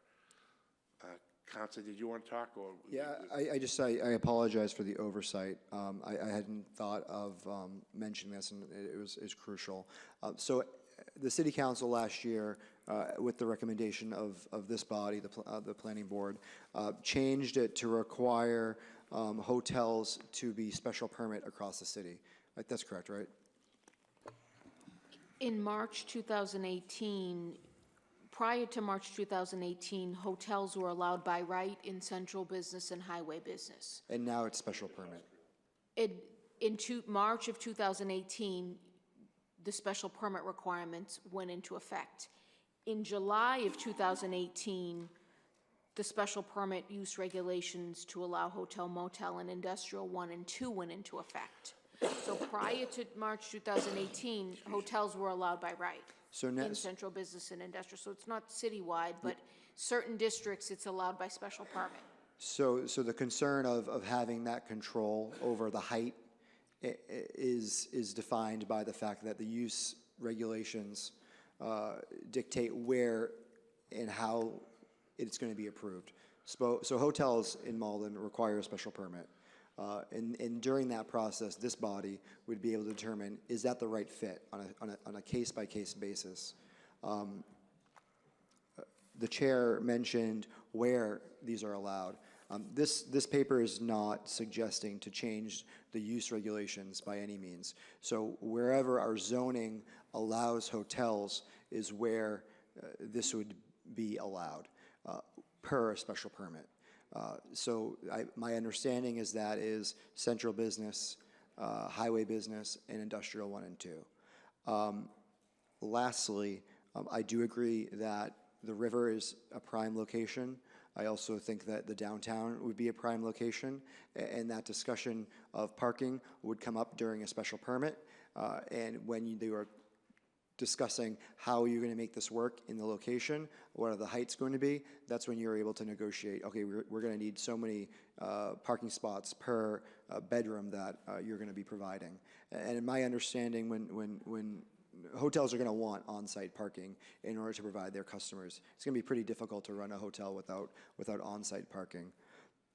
Lastly, another location where I think in the city this could work, considering we are close to the airport, as you're going down in Ward 8, going towards Revere, as well as up on Broadway and Route 1. Saugus has hotels along Route 1. There's no reason why our small strip of Route 1 can't also have hotels, considering how close it is to Boston, going over the Tobin, as well as the airport. Just kind of getting the juices flowing. If you have any more questions, I'll be here. Okay, thank you. Is it Jim or Patrick? Jim, hold on a second, Jim. Chairman, and to some degree, I understand my comments and questions will be outside the scope of the height issue. I'm not a fan of hotels. They are crime magnets. New York City has seen a 20% increase in hotel crime alone in the past 3 years. There's some good academic scholarship out of criminology on the crime rates. So I wonder if the council has done any sort of analysis that takes into account potential economic benefits of a hotel balanced against the reputational risk. And if we're looking back to the specifics here, of 10 stories, we bring in all the firefighting apparatus questions that came up before. I wonder how the council has made this balance appropriate of potential economics, given that we're not requiring they hire all Malden residents, and if we're going to tuck them away, they're not going to be shopping and eating downtown, versus the reputational and public safety risks. I appreciate that information. I was not aware of a connection between crime and hotels. I'm assuming you're referring to organized crime and prostitution. I'm referring to all categories of crime. I'm finishing my doctorate in criminology. I'm referring to all categories of crime. There are magnets for petty theft. There are a bunch of strangers thrown together, so there's a neighborhood watching people, as a cohesive neighborhood would be. So it's a transient population that has disposable income because they can afford a hotel. Cars, any massive cars is going to add to car theft. So wherever we put a hotel in Malden, I fear it's going to raise our crime rates and not provide immediate ripple effects to our commercial or industrial base beyond whatever hotel tax we draw. I don't think that I would ever be able to have I think an educated debate on this particular topic, considering the fact that you're well-versed in this area. I do think that locating a hotel on the river or in the downtown would have an economic benefit on our restaurants and our growing entertainment scene here in the square. Bodeborg is bringing in people from across the state, the region. We have various new businesses that will be opening up with the Jefferson Apartment Group development that I can't speak of, but I do think that having something like this, considering so many of our communities around us have this right now. I don't know if Medford has experienced an increase in crime from this. I don't know if Saugus has seen an increase in crime from this. But I do have faith in the Malden Police Department to make sure that they are on top of this type of activity, whether it be organized crime or prostitution or petty theft, et cetera. But I do think that staying on top of it, this could be a great boon for our local economy, provide jobs as well as increasing the tax base. In the height discussion, as I said earlier, I have faith in the Malden firefighters. I have faith in our police chief and the information that he's provided me. So I do believe that a 10-story building built with modern building techniques is safe for both the people living in it or staying in it, as well as our public servants.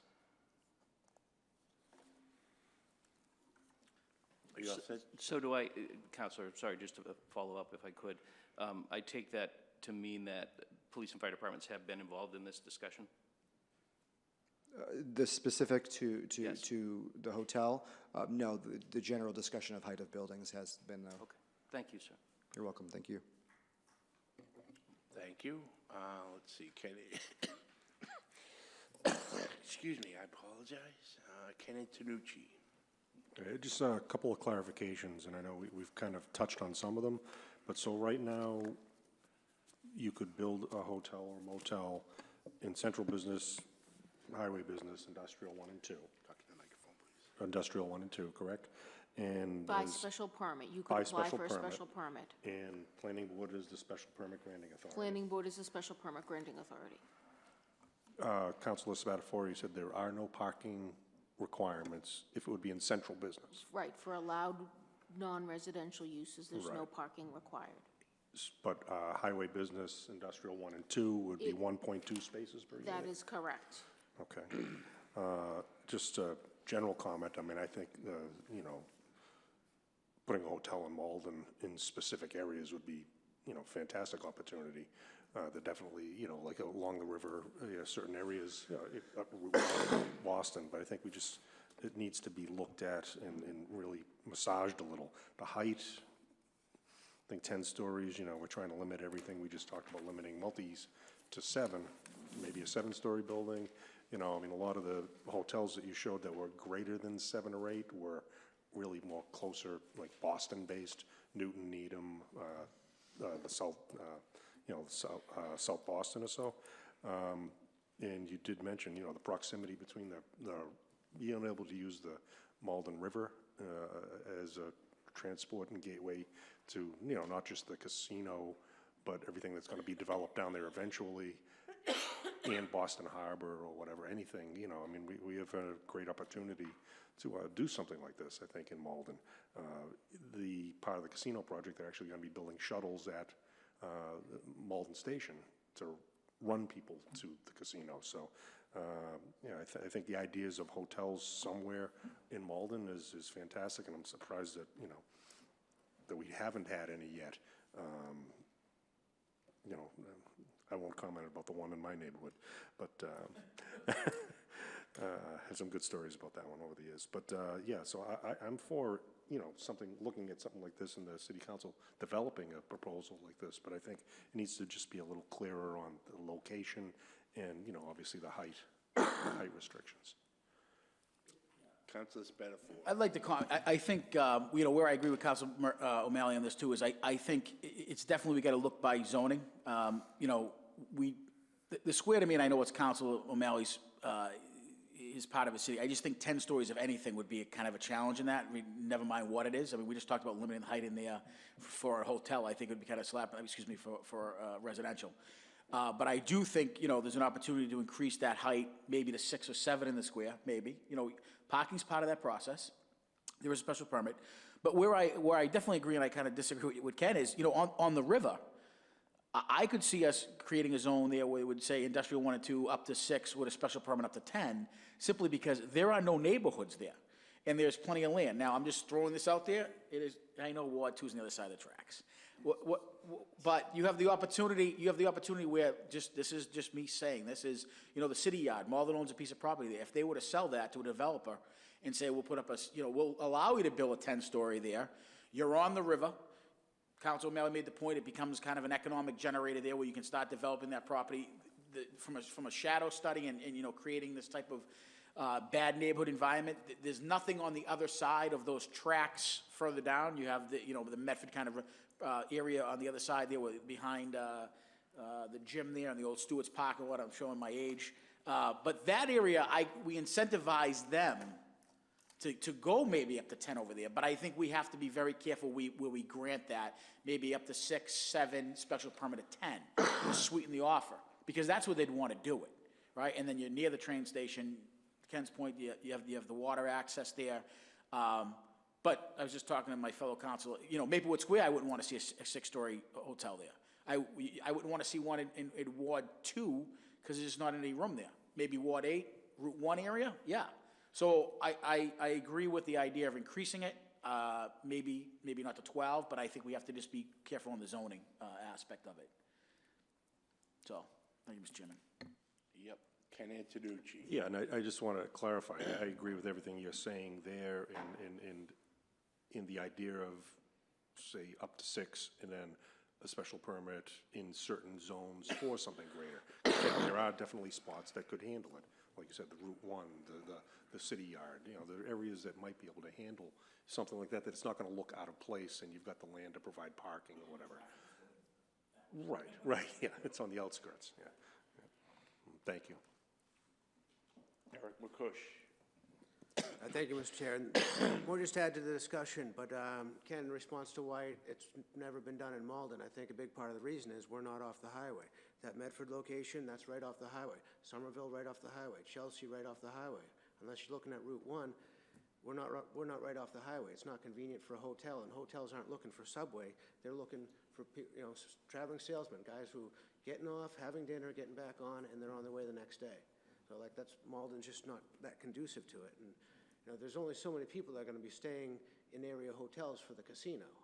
Most of the business is going to be people who can drive there. I don't really see a lot of that drive coming from the casino either, but just food for thought. Thank you, Eric. Anyone else have any other questions or comments for the sponsors? Did you want something else? If I may add one last thing. Yes. So I think one of the things that we've been doing over the last few years is building trust. Trust between the planning board, the city council, all of us individually. And I think that, Councilor Murphy has a knack of kind of taking that essence and putting it into a word or a statement. And tonight it was reasonable compromise. So I think that that's kind of what we're all supposed to be doing here in our individual bodies as well as between the bodies.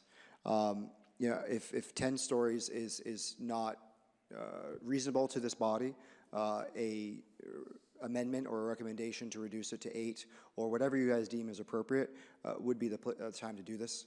I appreciate the fact that you guys had open and honest dialogue tonight.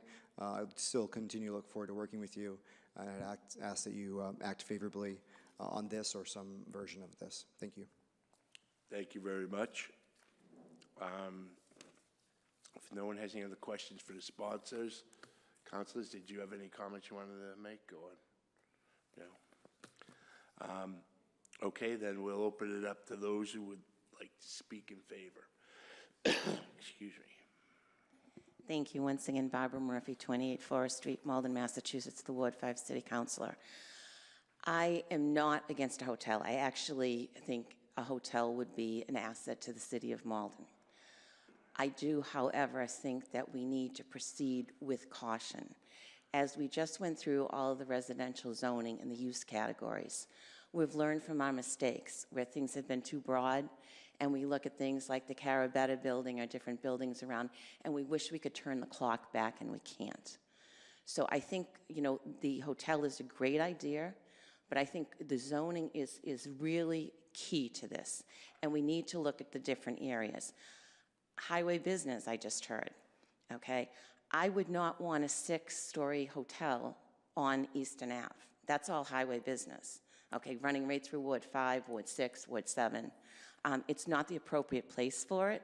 Now, part of highway business is down in Ward 8, okay, where it could be appropriate. So I think we really need to take a look at the city. We need to dissect it. We need to come up with what the appropriate height restrictions are for the different areas. Would a 3 or a 4-story hotel on highway business on Eastern Ave work for me? Yes, that would. 6, 7, 8, 9, 10 would definitely not. So I don't think we should throw the baby out with the bathwater, as the saying goes, but I do think we need some time to really realistically look at this and just come up with, what works in what area, and are there multiple, does it stay at 4 in some areas? Does it go to 6 in other areas? And down on the waterfront, does it go to 10 by special permit? But I think this is definitely a time where we could have a very good impact, but we could leave a situation behind 10 or 20 years from now that we'll be looking back at and saying, why did we do this? So I think with a little more digging in and maybe some collaboration, we certainly could come up with a plan that I think maybe would make everyone feel more comfortable moving forward with something like this. But all in all, I do think it's a topic that's worth discussion. I do think it is an value add to the city, not only from just even relatives coming in, having no place to stay, being able to be local and you can have your family come in and stay in a hotel, but also to the meals tax, the hotel tax, et cetera, jobs that could be created. So thank you very much. Thank you.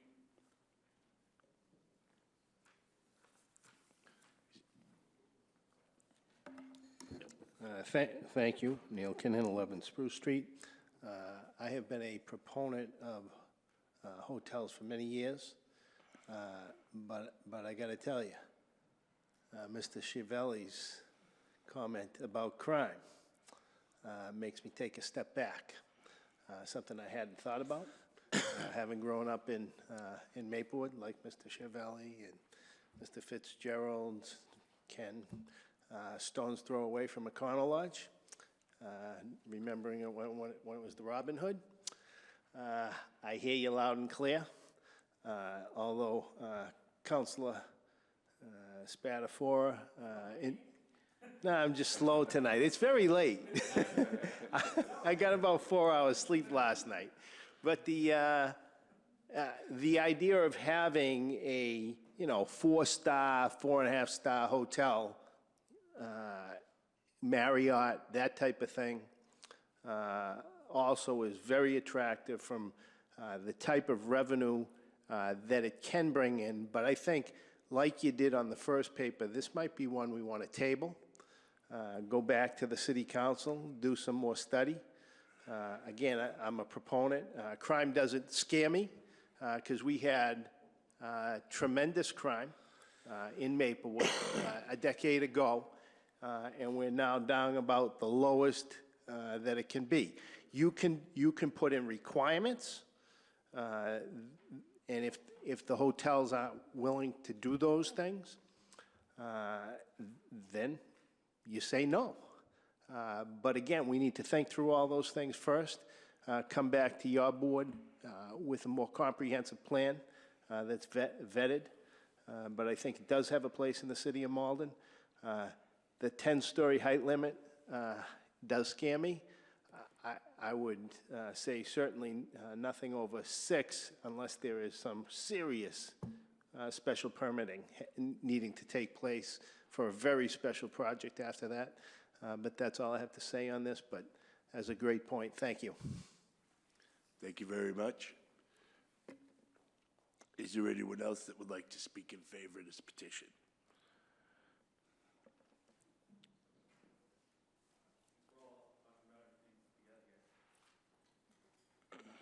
So I'll be brief. It's John Mayara, 66 Olive Ave in Malden again. I'd just like to emphasize that the more restrictions we put on any of these properties, whether they're residential or commercial, the less value you're likely to get out of them. So if you want to put up a hotel, I think that's a great idea, and I agree that things like crime has to be studied, and you need a concrete proposal. But everything we're talking about here, again, is limiting what we can do with them. And so, again, I just urge, instead of putting overall limits on everything, you have a special permit process that you'll use to review any developer's proposal, and then with that process, you'll decide if parking is appropriate, if you can have a height limit, all that stuff, rather than specifying it all in painful detail in a zoning ordinance. So, thank you. Thank you very much. Is there anyone else that would like to speak in favor of this petition? Anyone else speak in favor? Ryan O'Malley, Ward 4 City Councilor. Obviously, I'm in favor. I do want to add one more thing. You know, as was just said, when you tailor things, it's the special permit process. That's the point of that. If you put it in your zoning, you can't anticipate everything that's going to come up. You can't anticipate every project in every location where it's going to come up. And hyper or micromanaging the zoning to some degree gets you cookie cutter buildings, which we all know we don't like. Allowing some flexibility, allowing a special permitting process, allowing this body to actually have some impact on the projects that are built is, I think, the best way going forward. Thank you. Thank you. Yes, Councilor. I agree and somewhat disagree with Councilman Malley's point on cookie cutter. If you do some research, some of the surrounding communities, our ordinances, while I think we do a great job, are nothing like the specificity some of our neighboring cities have. They have everything designed to a T, to color, to size, and they do not allow you to do that. That project, your Assembly Row, you read the document they created there, that was not guess, that was not a special permit, that was built by design after IKEA pulled out. They had a plan, they stuck to it, and that's why it's still building. I think, unfortunately, sometimes that's what we have to do, is we have to be that specific with the developer, because that's how we're gonna get what we want.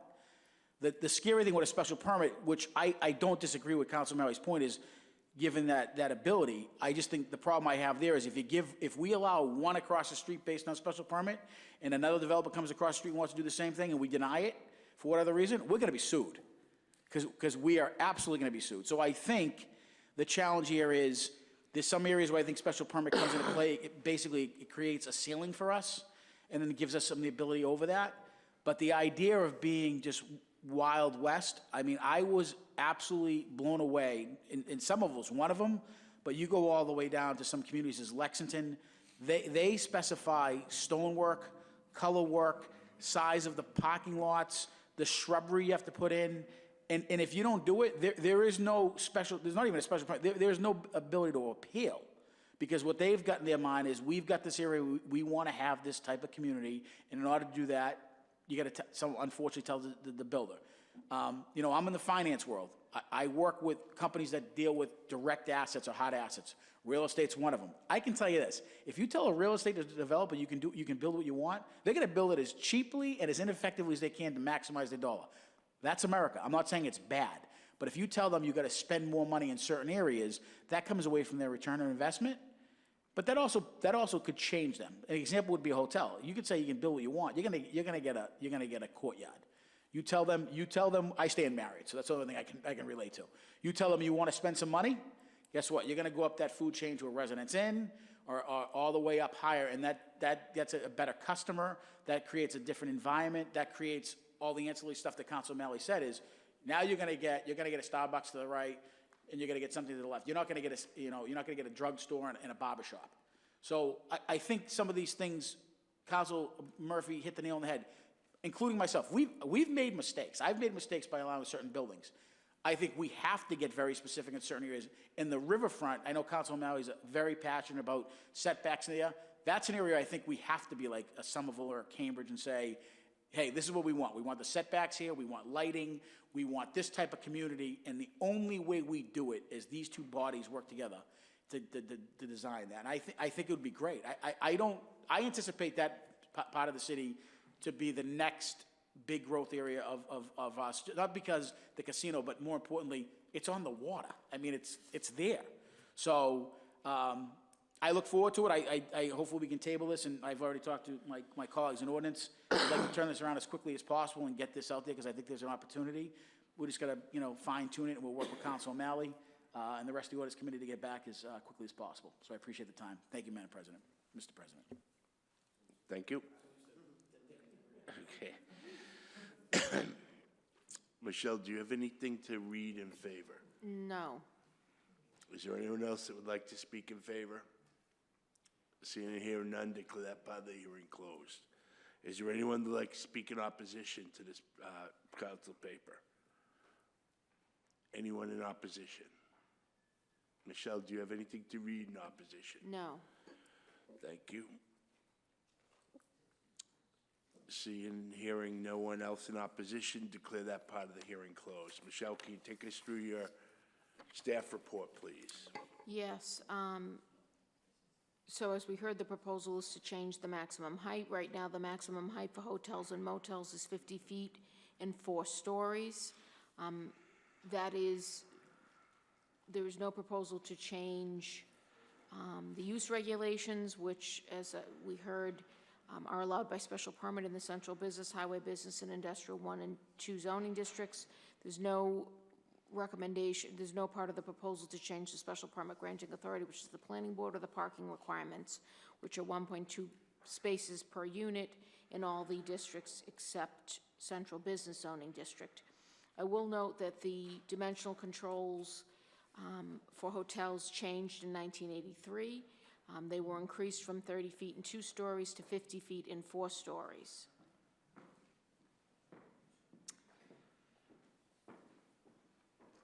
The amendments will apply to new construction and new use or occupancy of existing buildings unless exempt or grandfathered in by state law, local ordinance, or the State Permit Extension Act, or the express language of the amendment. By statute, applications in the processing stage when publication occurs, which was December 21st, 2018, are not protected. There are no pending applications that were filed prior to the date of first publication. I will make note of one thing that did not come up during the course of this. We discussed the special permit requirements. In terms of the dimensional controls, including height, there is the option under our zoning ordinance to petition for a variance. So if we did see a proposal that wanted to go higher than 4 stories or 50 feet, they could apply for a variance, seek a petition of that. Nothing is proposed to change under this proposal. If we change the maximum height to 6 stories, they could still seek a special permit, a variance to go higher than 6 stories. So variances of dimensional controls are allowed, provided certain statutory requirements are met, findings are made, So there, we're talking about the special permit for the use, but in terms of the dimensional controls, the variance is always an option. It still is an option. It's currently an option. Yes. Mr. Chairman, so the prior conversation was 65 and 75 in downtown. You can get a variance for that too? Of the height, but you would not be able to get it for the number of stories. Okay, so in the hotel is the same thing. You could ask for a variance for height, but not stories. Well, there's Right. no specification. Because you don't tie them together. The maximum height for hotels is by height and stories. Okay. So yes, you could ask for a variance of either of those numbers. The difference in the multifamily is you can't ask for a variance of the use category. Okay. So the use category itself specifies the stories. So you can't ask for a variance of that. You can't ask for a variance of the number. That was the example I gave at Roe Quarry. It was 6 stories, but they didn't meet the number. So they could ask for a variance of the number. They couldn't have asked for a variance of the stories. Okay. So, but anyway, that's, the variance option is still there. To my knowledge, there are no, as I said, there are no pending applications for hotels or motels. At the time, the amendments, some of the amendments were considered back in March. There was one pending application, which is since withdrawn. So the effective date will be the date the council's vote to ordain the amendment.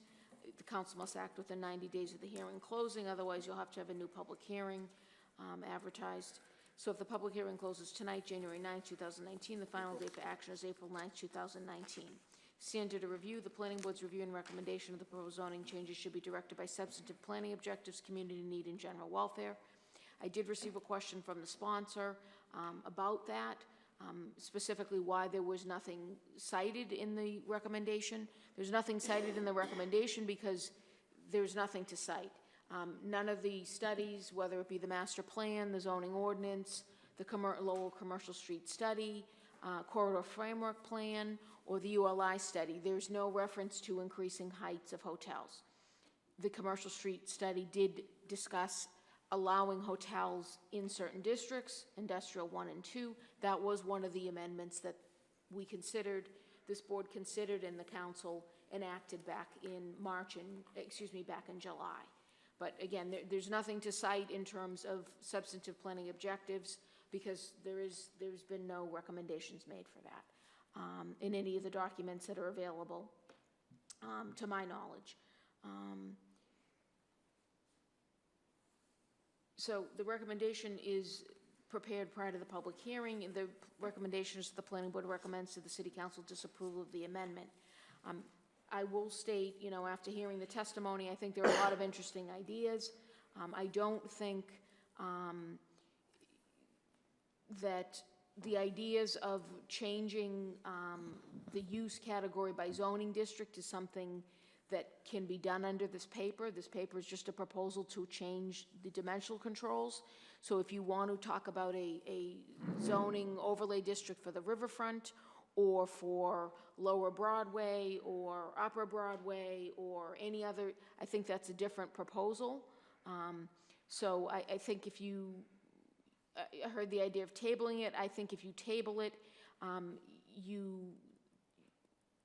and bring back a proposal, a different proposal, I think you're going to be limited to dimensional controls. So at least as this paper was advertised, because that's the only section number that was advertised. And so I think if you want to look at some other ideas, I certainly support that. I've been before the ordinance committee to work on this riverfront, or to discuss the potential for riverfront rezoning. But I'm not sure if tabling this is going to be able to address those. I think you could come back with a different number potentially. So Mr. Chairman, I have a question, and I don't want to speak for the main sponsor, but, so if we came back and said, Central Business District, 6 stories, special permit, and then Industrial 1 and 2, 8 stories, special permit to 10, that would work under this paper, right? To go by, could we go by districts and create different maximum heights, but then allow a special permit to go up, if we wanted a special permit, I'm saying, in areas to do that, would that be covered underneath here and put a maximum height as well as, say, 6 stories and 85 feet or 75 feet, but in the Industrial 1 and 2, maybe go 8 stories, 85 feet, and then they have the option, maybe special permit to go from 8 to 10 and a maximum height of, I'm just throwing out numbers, 115. Can we do that? Meaning, can we take the ordinance committee and the sponsor, come back out of this paper and do that, or no? Yeah, I don't think you can. I think what you're talking about are changes to the use regulations as opposed to the dimensional controls. The way the zoning is set up is you have the use category with the dimensional control. Okay. So this was proposed as a change of a dimensional control. It wasn't proposed as a change of the use regulations for different districts. So I think what you're talking about would be a case where you have the dimensional control, unless you, I don't think you're going to set up separate use categories, different types of hotel depending on the district. That's not the route that we would go. So what you would propose is a new use regulation that said in central business, by special permit, hotel up to 6 stories is allowed or 10 stories, provided these findings are met. I think you're talking about a new use regulation based on what you've just said. I don't think you're talking about changing the dimensional controls. So let me ask another question. So right now, by special permit, it's allowed in Central Business District, in Industrial 1 and 2, correct? And highway business. And highway business, I forget that one. And you could go for a variance of the height if you wanted to go higher. But right than now, that. it's limited to 4. It is 4 stories and 50 feet. So if I come back, I'm saying to the committee, I'm just throwing this out there, I'm not, if we say in 3 out of those 4 categories, we'll go up to 6 with a special permit, but one of them we're only going to stay at 4. Is that changing it? Is that changing the use category again? I think that you would be proposing, if you're saying by special permit, Yeah. you'd be proposing new use regulations. But isn't it a special permit now? Yes, but you're gonna you wanna specify certain parameters. Right now, it just says. Right. Or, I mean, again, and I don't know, this is the first I'm hearing of this idea. I don't know, maybe you would want to have subcategories of hotel. Right now, our ordinance is set up a certain way, so I wouldn't recommend you, I think even though there may be issues with it and, comments about it's flawed, et cetera, it's set up a certain way, so you need to stay consistent with the No, ordinance. what I'm Yeah. trying to do is maximize, I hope we table it, we take it back, but also to get some resolution. I think, from my perspective of the ordinance committee, is we want to do something, it's just a matter of how we control that, and I think the committee's heard some of the ideas without having to go back and re-advertise and making it longer. But I'll yield, I mean, it sounds like we're gonna table anyways, but I'll yield, I was just trying to think of some creative ways to come back. Yeah, I mean, sooner. we can certainly get I can speak to the city solicitor to find out if she thinks that this type of revision could be covered under it. I think we're gonna be very limited. I'm not sure if within this dimensional control framework, we can specify by district, because that's not how it is right now. I'm not sure if we can add that in, but I can certainly ask about it. Could we put another paper in to coincide with use category at the same time? You could certainly put in another paper, and I mean, I think this whole riverfront zoning is gonna be its own paper in Yeah, and that's of gonna be itself. that's a whole different, that's a district, so. But I think to Council O'Malley's point, he wants to get something sooner than later, I just don't wanna, I think that district is more than the ordinance committee, that is a mayor's decision, that is a citywide initiative, I would think. Right, and I think that might take some time, Yeah. so. If you were tentatively scheduled to meet in February, if you have something filed and ready and we can do that, we certainly would take it up then, Okay. right? You all set, Council? I don't wanna belabor, we can do this completely. Okay. Ken Antonucci. Yeah, I was ready to make a motion, but I was just wondering if, I think Councilor Kamel Yeah, had some a other couple people had points. some questions. All set, You all set, okay. Counselor?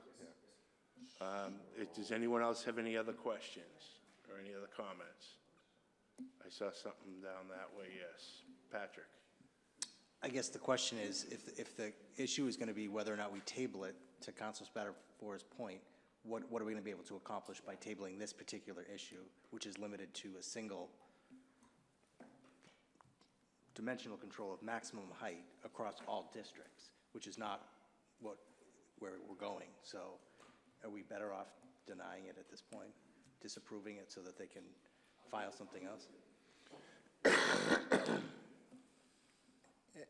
Or withdrawing it, I don't know. If I may, prior to that discussion. Hold on, Michelle, did you have an answer? No, it's certainly up to the board what you want to do. You could, approve it as proposed. You're making recommendations. You could recommend disapproval, you could recommend a different height, you could recommend it be revisited, so. Very good, yeah. thank you. You all set, Patrick? I am, Thank you. Counselor? I was just going to ask if Michelle, could you remind us what the findings have to be for a special permit to be granted by the planning board? It has to be, the gist of it is, you have to determine whether or not a project that comes before you is in the best interest of the neighborhood, the community. There's various other things. So if for instance, the example that Councilor Murphy suggested about putting a 10-story hotel on Eastern Ave came before you, you would be well within your right to deny that, saying that that is not within the best interests of the neighborhood or the community. And we literally, just last year, came and changed the use regulations for hotels to expand it to Industrial 1 and 2, which is primarily the river. I will defer to whatever the committee wants to do, but I do think that adding all the separate use regulations is quite a laborious task And I think that understanding how the special permitting process works and the leeway that you guys have to determine a project that comes before you is actually good for the neighborhood and good for the community is kind of what the power of this board is. But like I said, I appreciate the honest conversation that's happened tonight. Thank you very much. Does anyone else have any other comments or questions they'd like to ask? Okay. Did someone want to make a motion? Ken Antonucci. Yeah, Mr. Chairman, I'd like to make a motion to table this paper and send it back to the council to look at it again and make whatever adjustments that are possible to this paper. Okay, Ken's made a motion to table. Jim Chiavelli.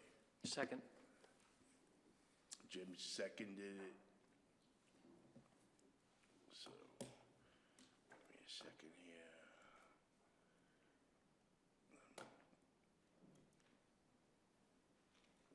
Jim, okay? Ken Antonucci. Yes. Jim Chiavelli. Yes. Diane Chuha. Yes. Patrick Fitzgerald. No. Tawadej Geber Selassie. Yes.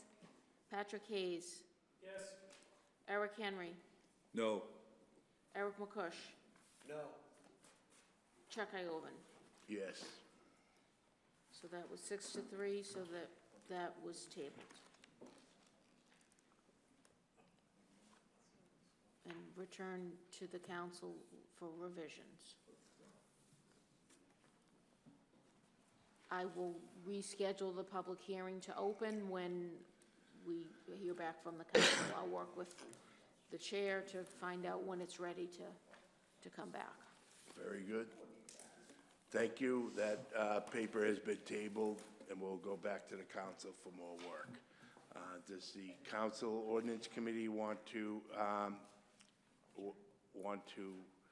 close their portion of the hearing? Because we have more stuff to go. You're welcome to stay. We have more stuff to do. No, You want to adjourn? yeah, any questions? All right, motion to adjourn by the ordinance committee. Appreciate all your help and support, thank you. Thank you, guys. Have a good evening. Happy New Year to you all. Happy New Year, thank you. We'll be back. Yes. Bye-bye. Bye. Yes. Okay, next item on our agenda is 200 Exchange Street. Ken, if you could read the announcement for that.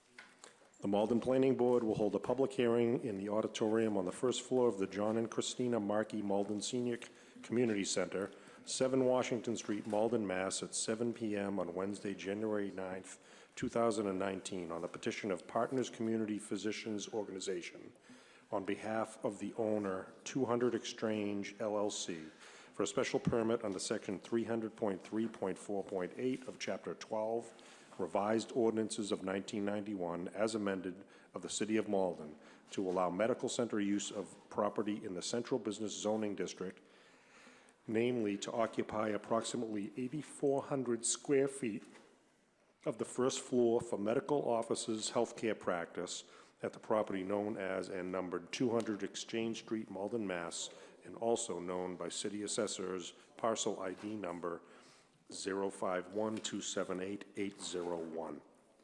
Thank you, Ken. Michelle, can you read? Yes, we received yeah. Yes, please read the Okay, letter. sorry. We received a letter dated January 8th, 2019. It reads, Dear Chairman Iovan, please be advised, this office represents Partners Community Physicians Organization, PCPO. The special permit hearing for the above referenced has been scheduled for January 9th, 2019. However, we hereby request that the matter be tabled until the February meeting of the Planning Board. PCPO had submitted floor plans as part of their initial application, which reflected a test fit model of medical office efficiency by PCPO. Since the original test fit, there has been a new chief operating officer appointed for PCPO with the revised approach to the layout and efficiency of the proposed medical office, which will require a redrafted floor plan. Understanding the board's desire to have the submitted plans accurately reflect the actual built-out floor plan, it seems prudent to take the time necessary to develop the most accurate and realistic floor plan. Please accept our apologies to the board and the planning staff for any inconvenience caused by this delay. Thank you in advance for consideration of our request for the special permit hearing to be tabled and waiver of the planning board's rules and regulations. Signed, sincerely, Thomas P. Callahan, Jr. We also have a letter dated January 9, 2019, addressed to the chairman regarding 200 Exchange Street. It reads, Dear Chairman Iovan and members of the planning board. You want me to read this one too? Yes, please. We write to ask the board that it give favorable consideration to the petitioner's request to table tonight's special permit public hearing on the above referenced matter. The owner of the property, Berkeley Investments, confirmed with us earlier today that the tenant, Partners Community Physicians Organization, needs additional time to revise their floor plans for the space. We would urge you to waive your rules and procedures by allowing this request, which will delay for just 1 month the public hearing on this matter. Thank you for your consideration. Signed, sincerely, Gary Christensen, Mayor, City of Malden, and Deborah A. Burke, Executive Director, Malden Redevelopment Authority. Thank you, Michelle. Yes, so you do have your rules and regulations. Yeah, so we have to waive our rules and regulations. Unless you find that there are exigent circumstances. And I don't believe there are exigent circumstances. So then you would want to waive your rules and regulations that require a request for tabling made less than 7 business days prior to the public hearing. Okay, does anyone want to make a motion to waive our board rules? And Pat Hayes. I make a motion, we waive our rules and procedures. Very good. Pat Fitzgerald. I second the motion. Pat seconds it. All those in favor say aye. Aye. Do you need a? So, I'm sorry, Patrick Hayes made the motion, Patrick Fitzgerald seconded, or vice versa? Patrick Hayes made the motion, Okay. Patrick Fitzgerald Thank you. seconded.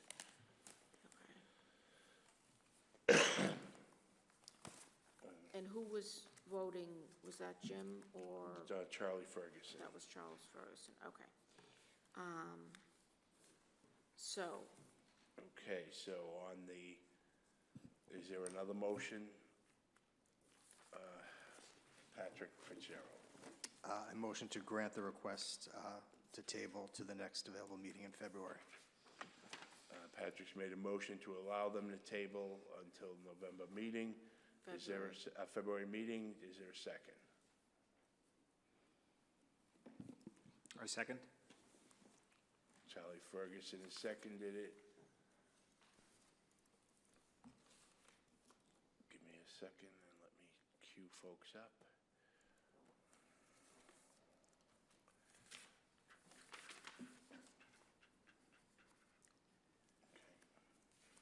Ken Antonucci, Yes. Diane Chuha, Yes? Charlie Ferguson, Yes. Patrick Fitzgerald, Yes. Tawadej Gabor Selassie, Patrick Hayes, Yes. Eric Henry, Yes. Eric McCush, Yes. Chuck Iovan. Yes, so that's been allowed, and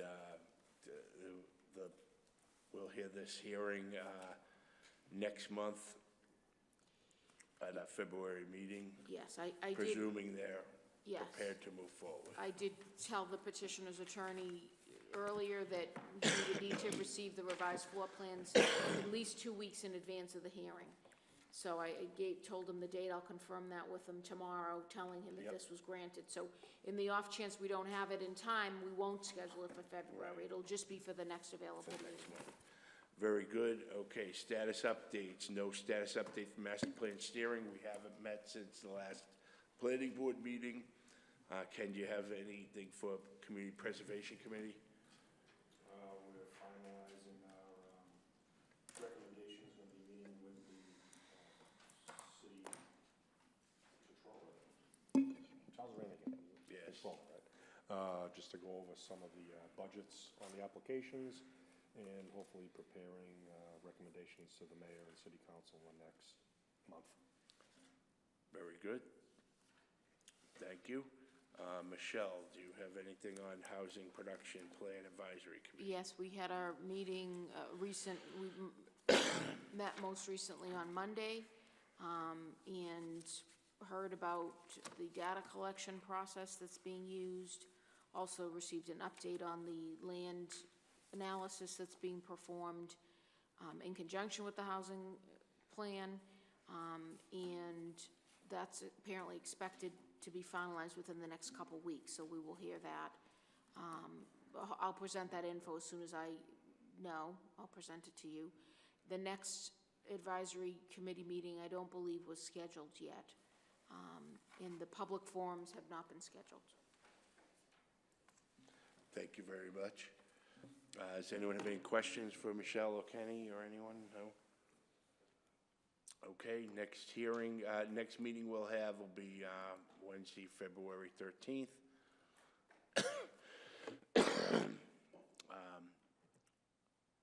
So if no one has anything else, Happy New Year, and is there a motion to adjourn? Motion to adjourn. Second? All those in favor say aye. Aye.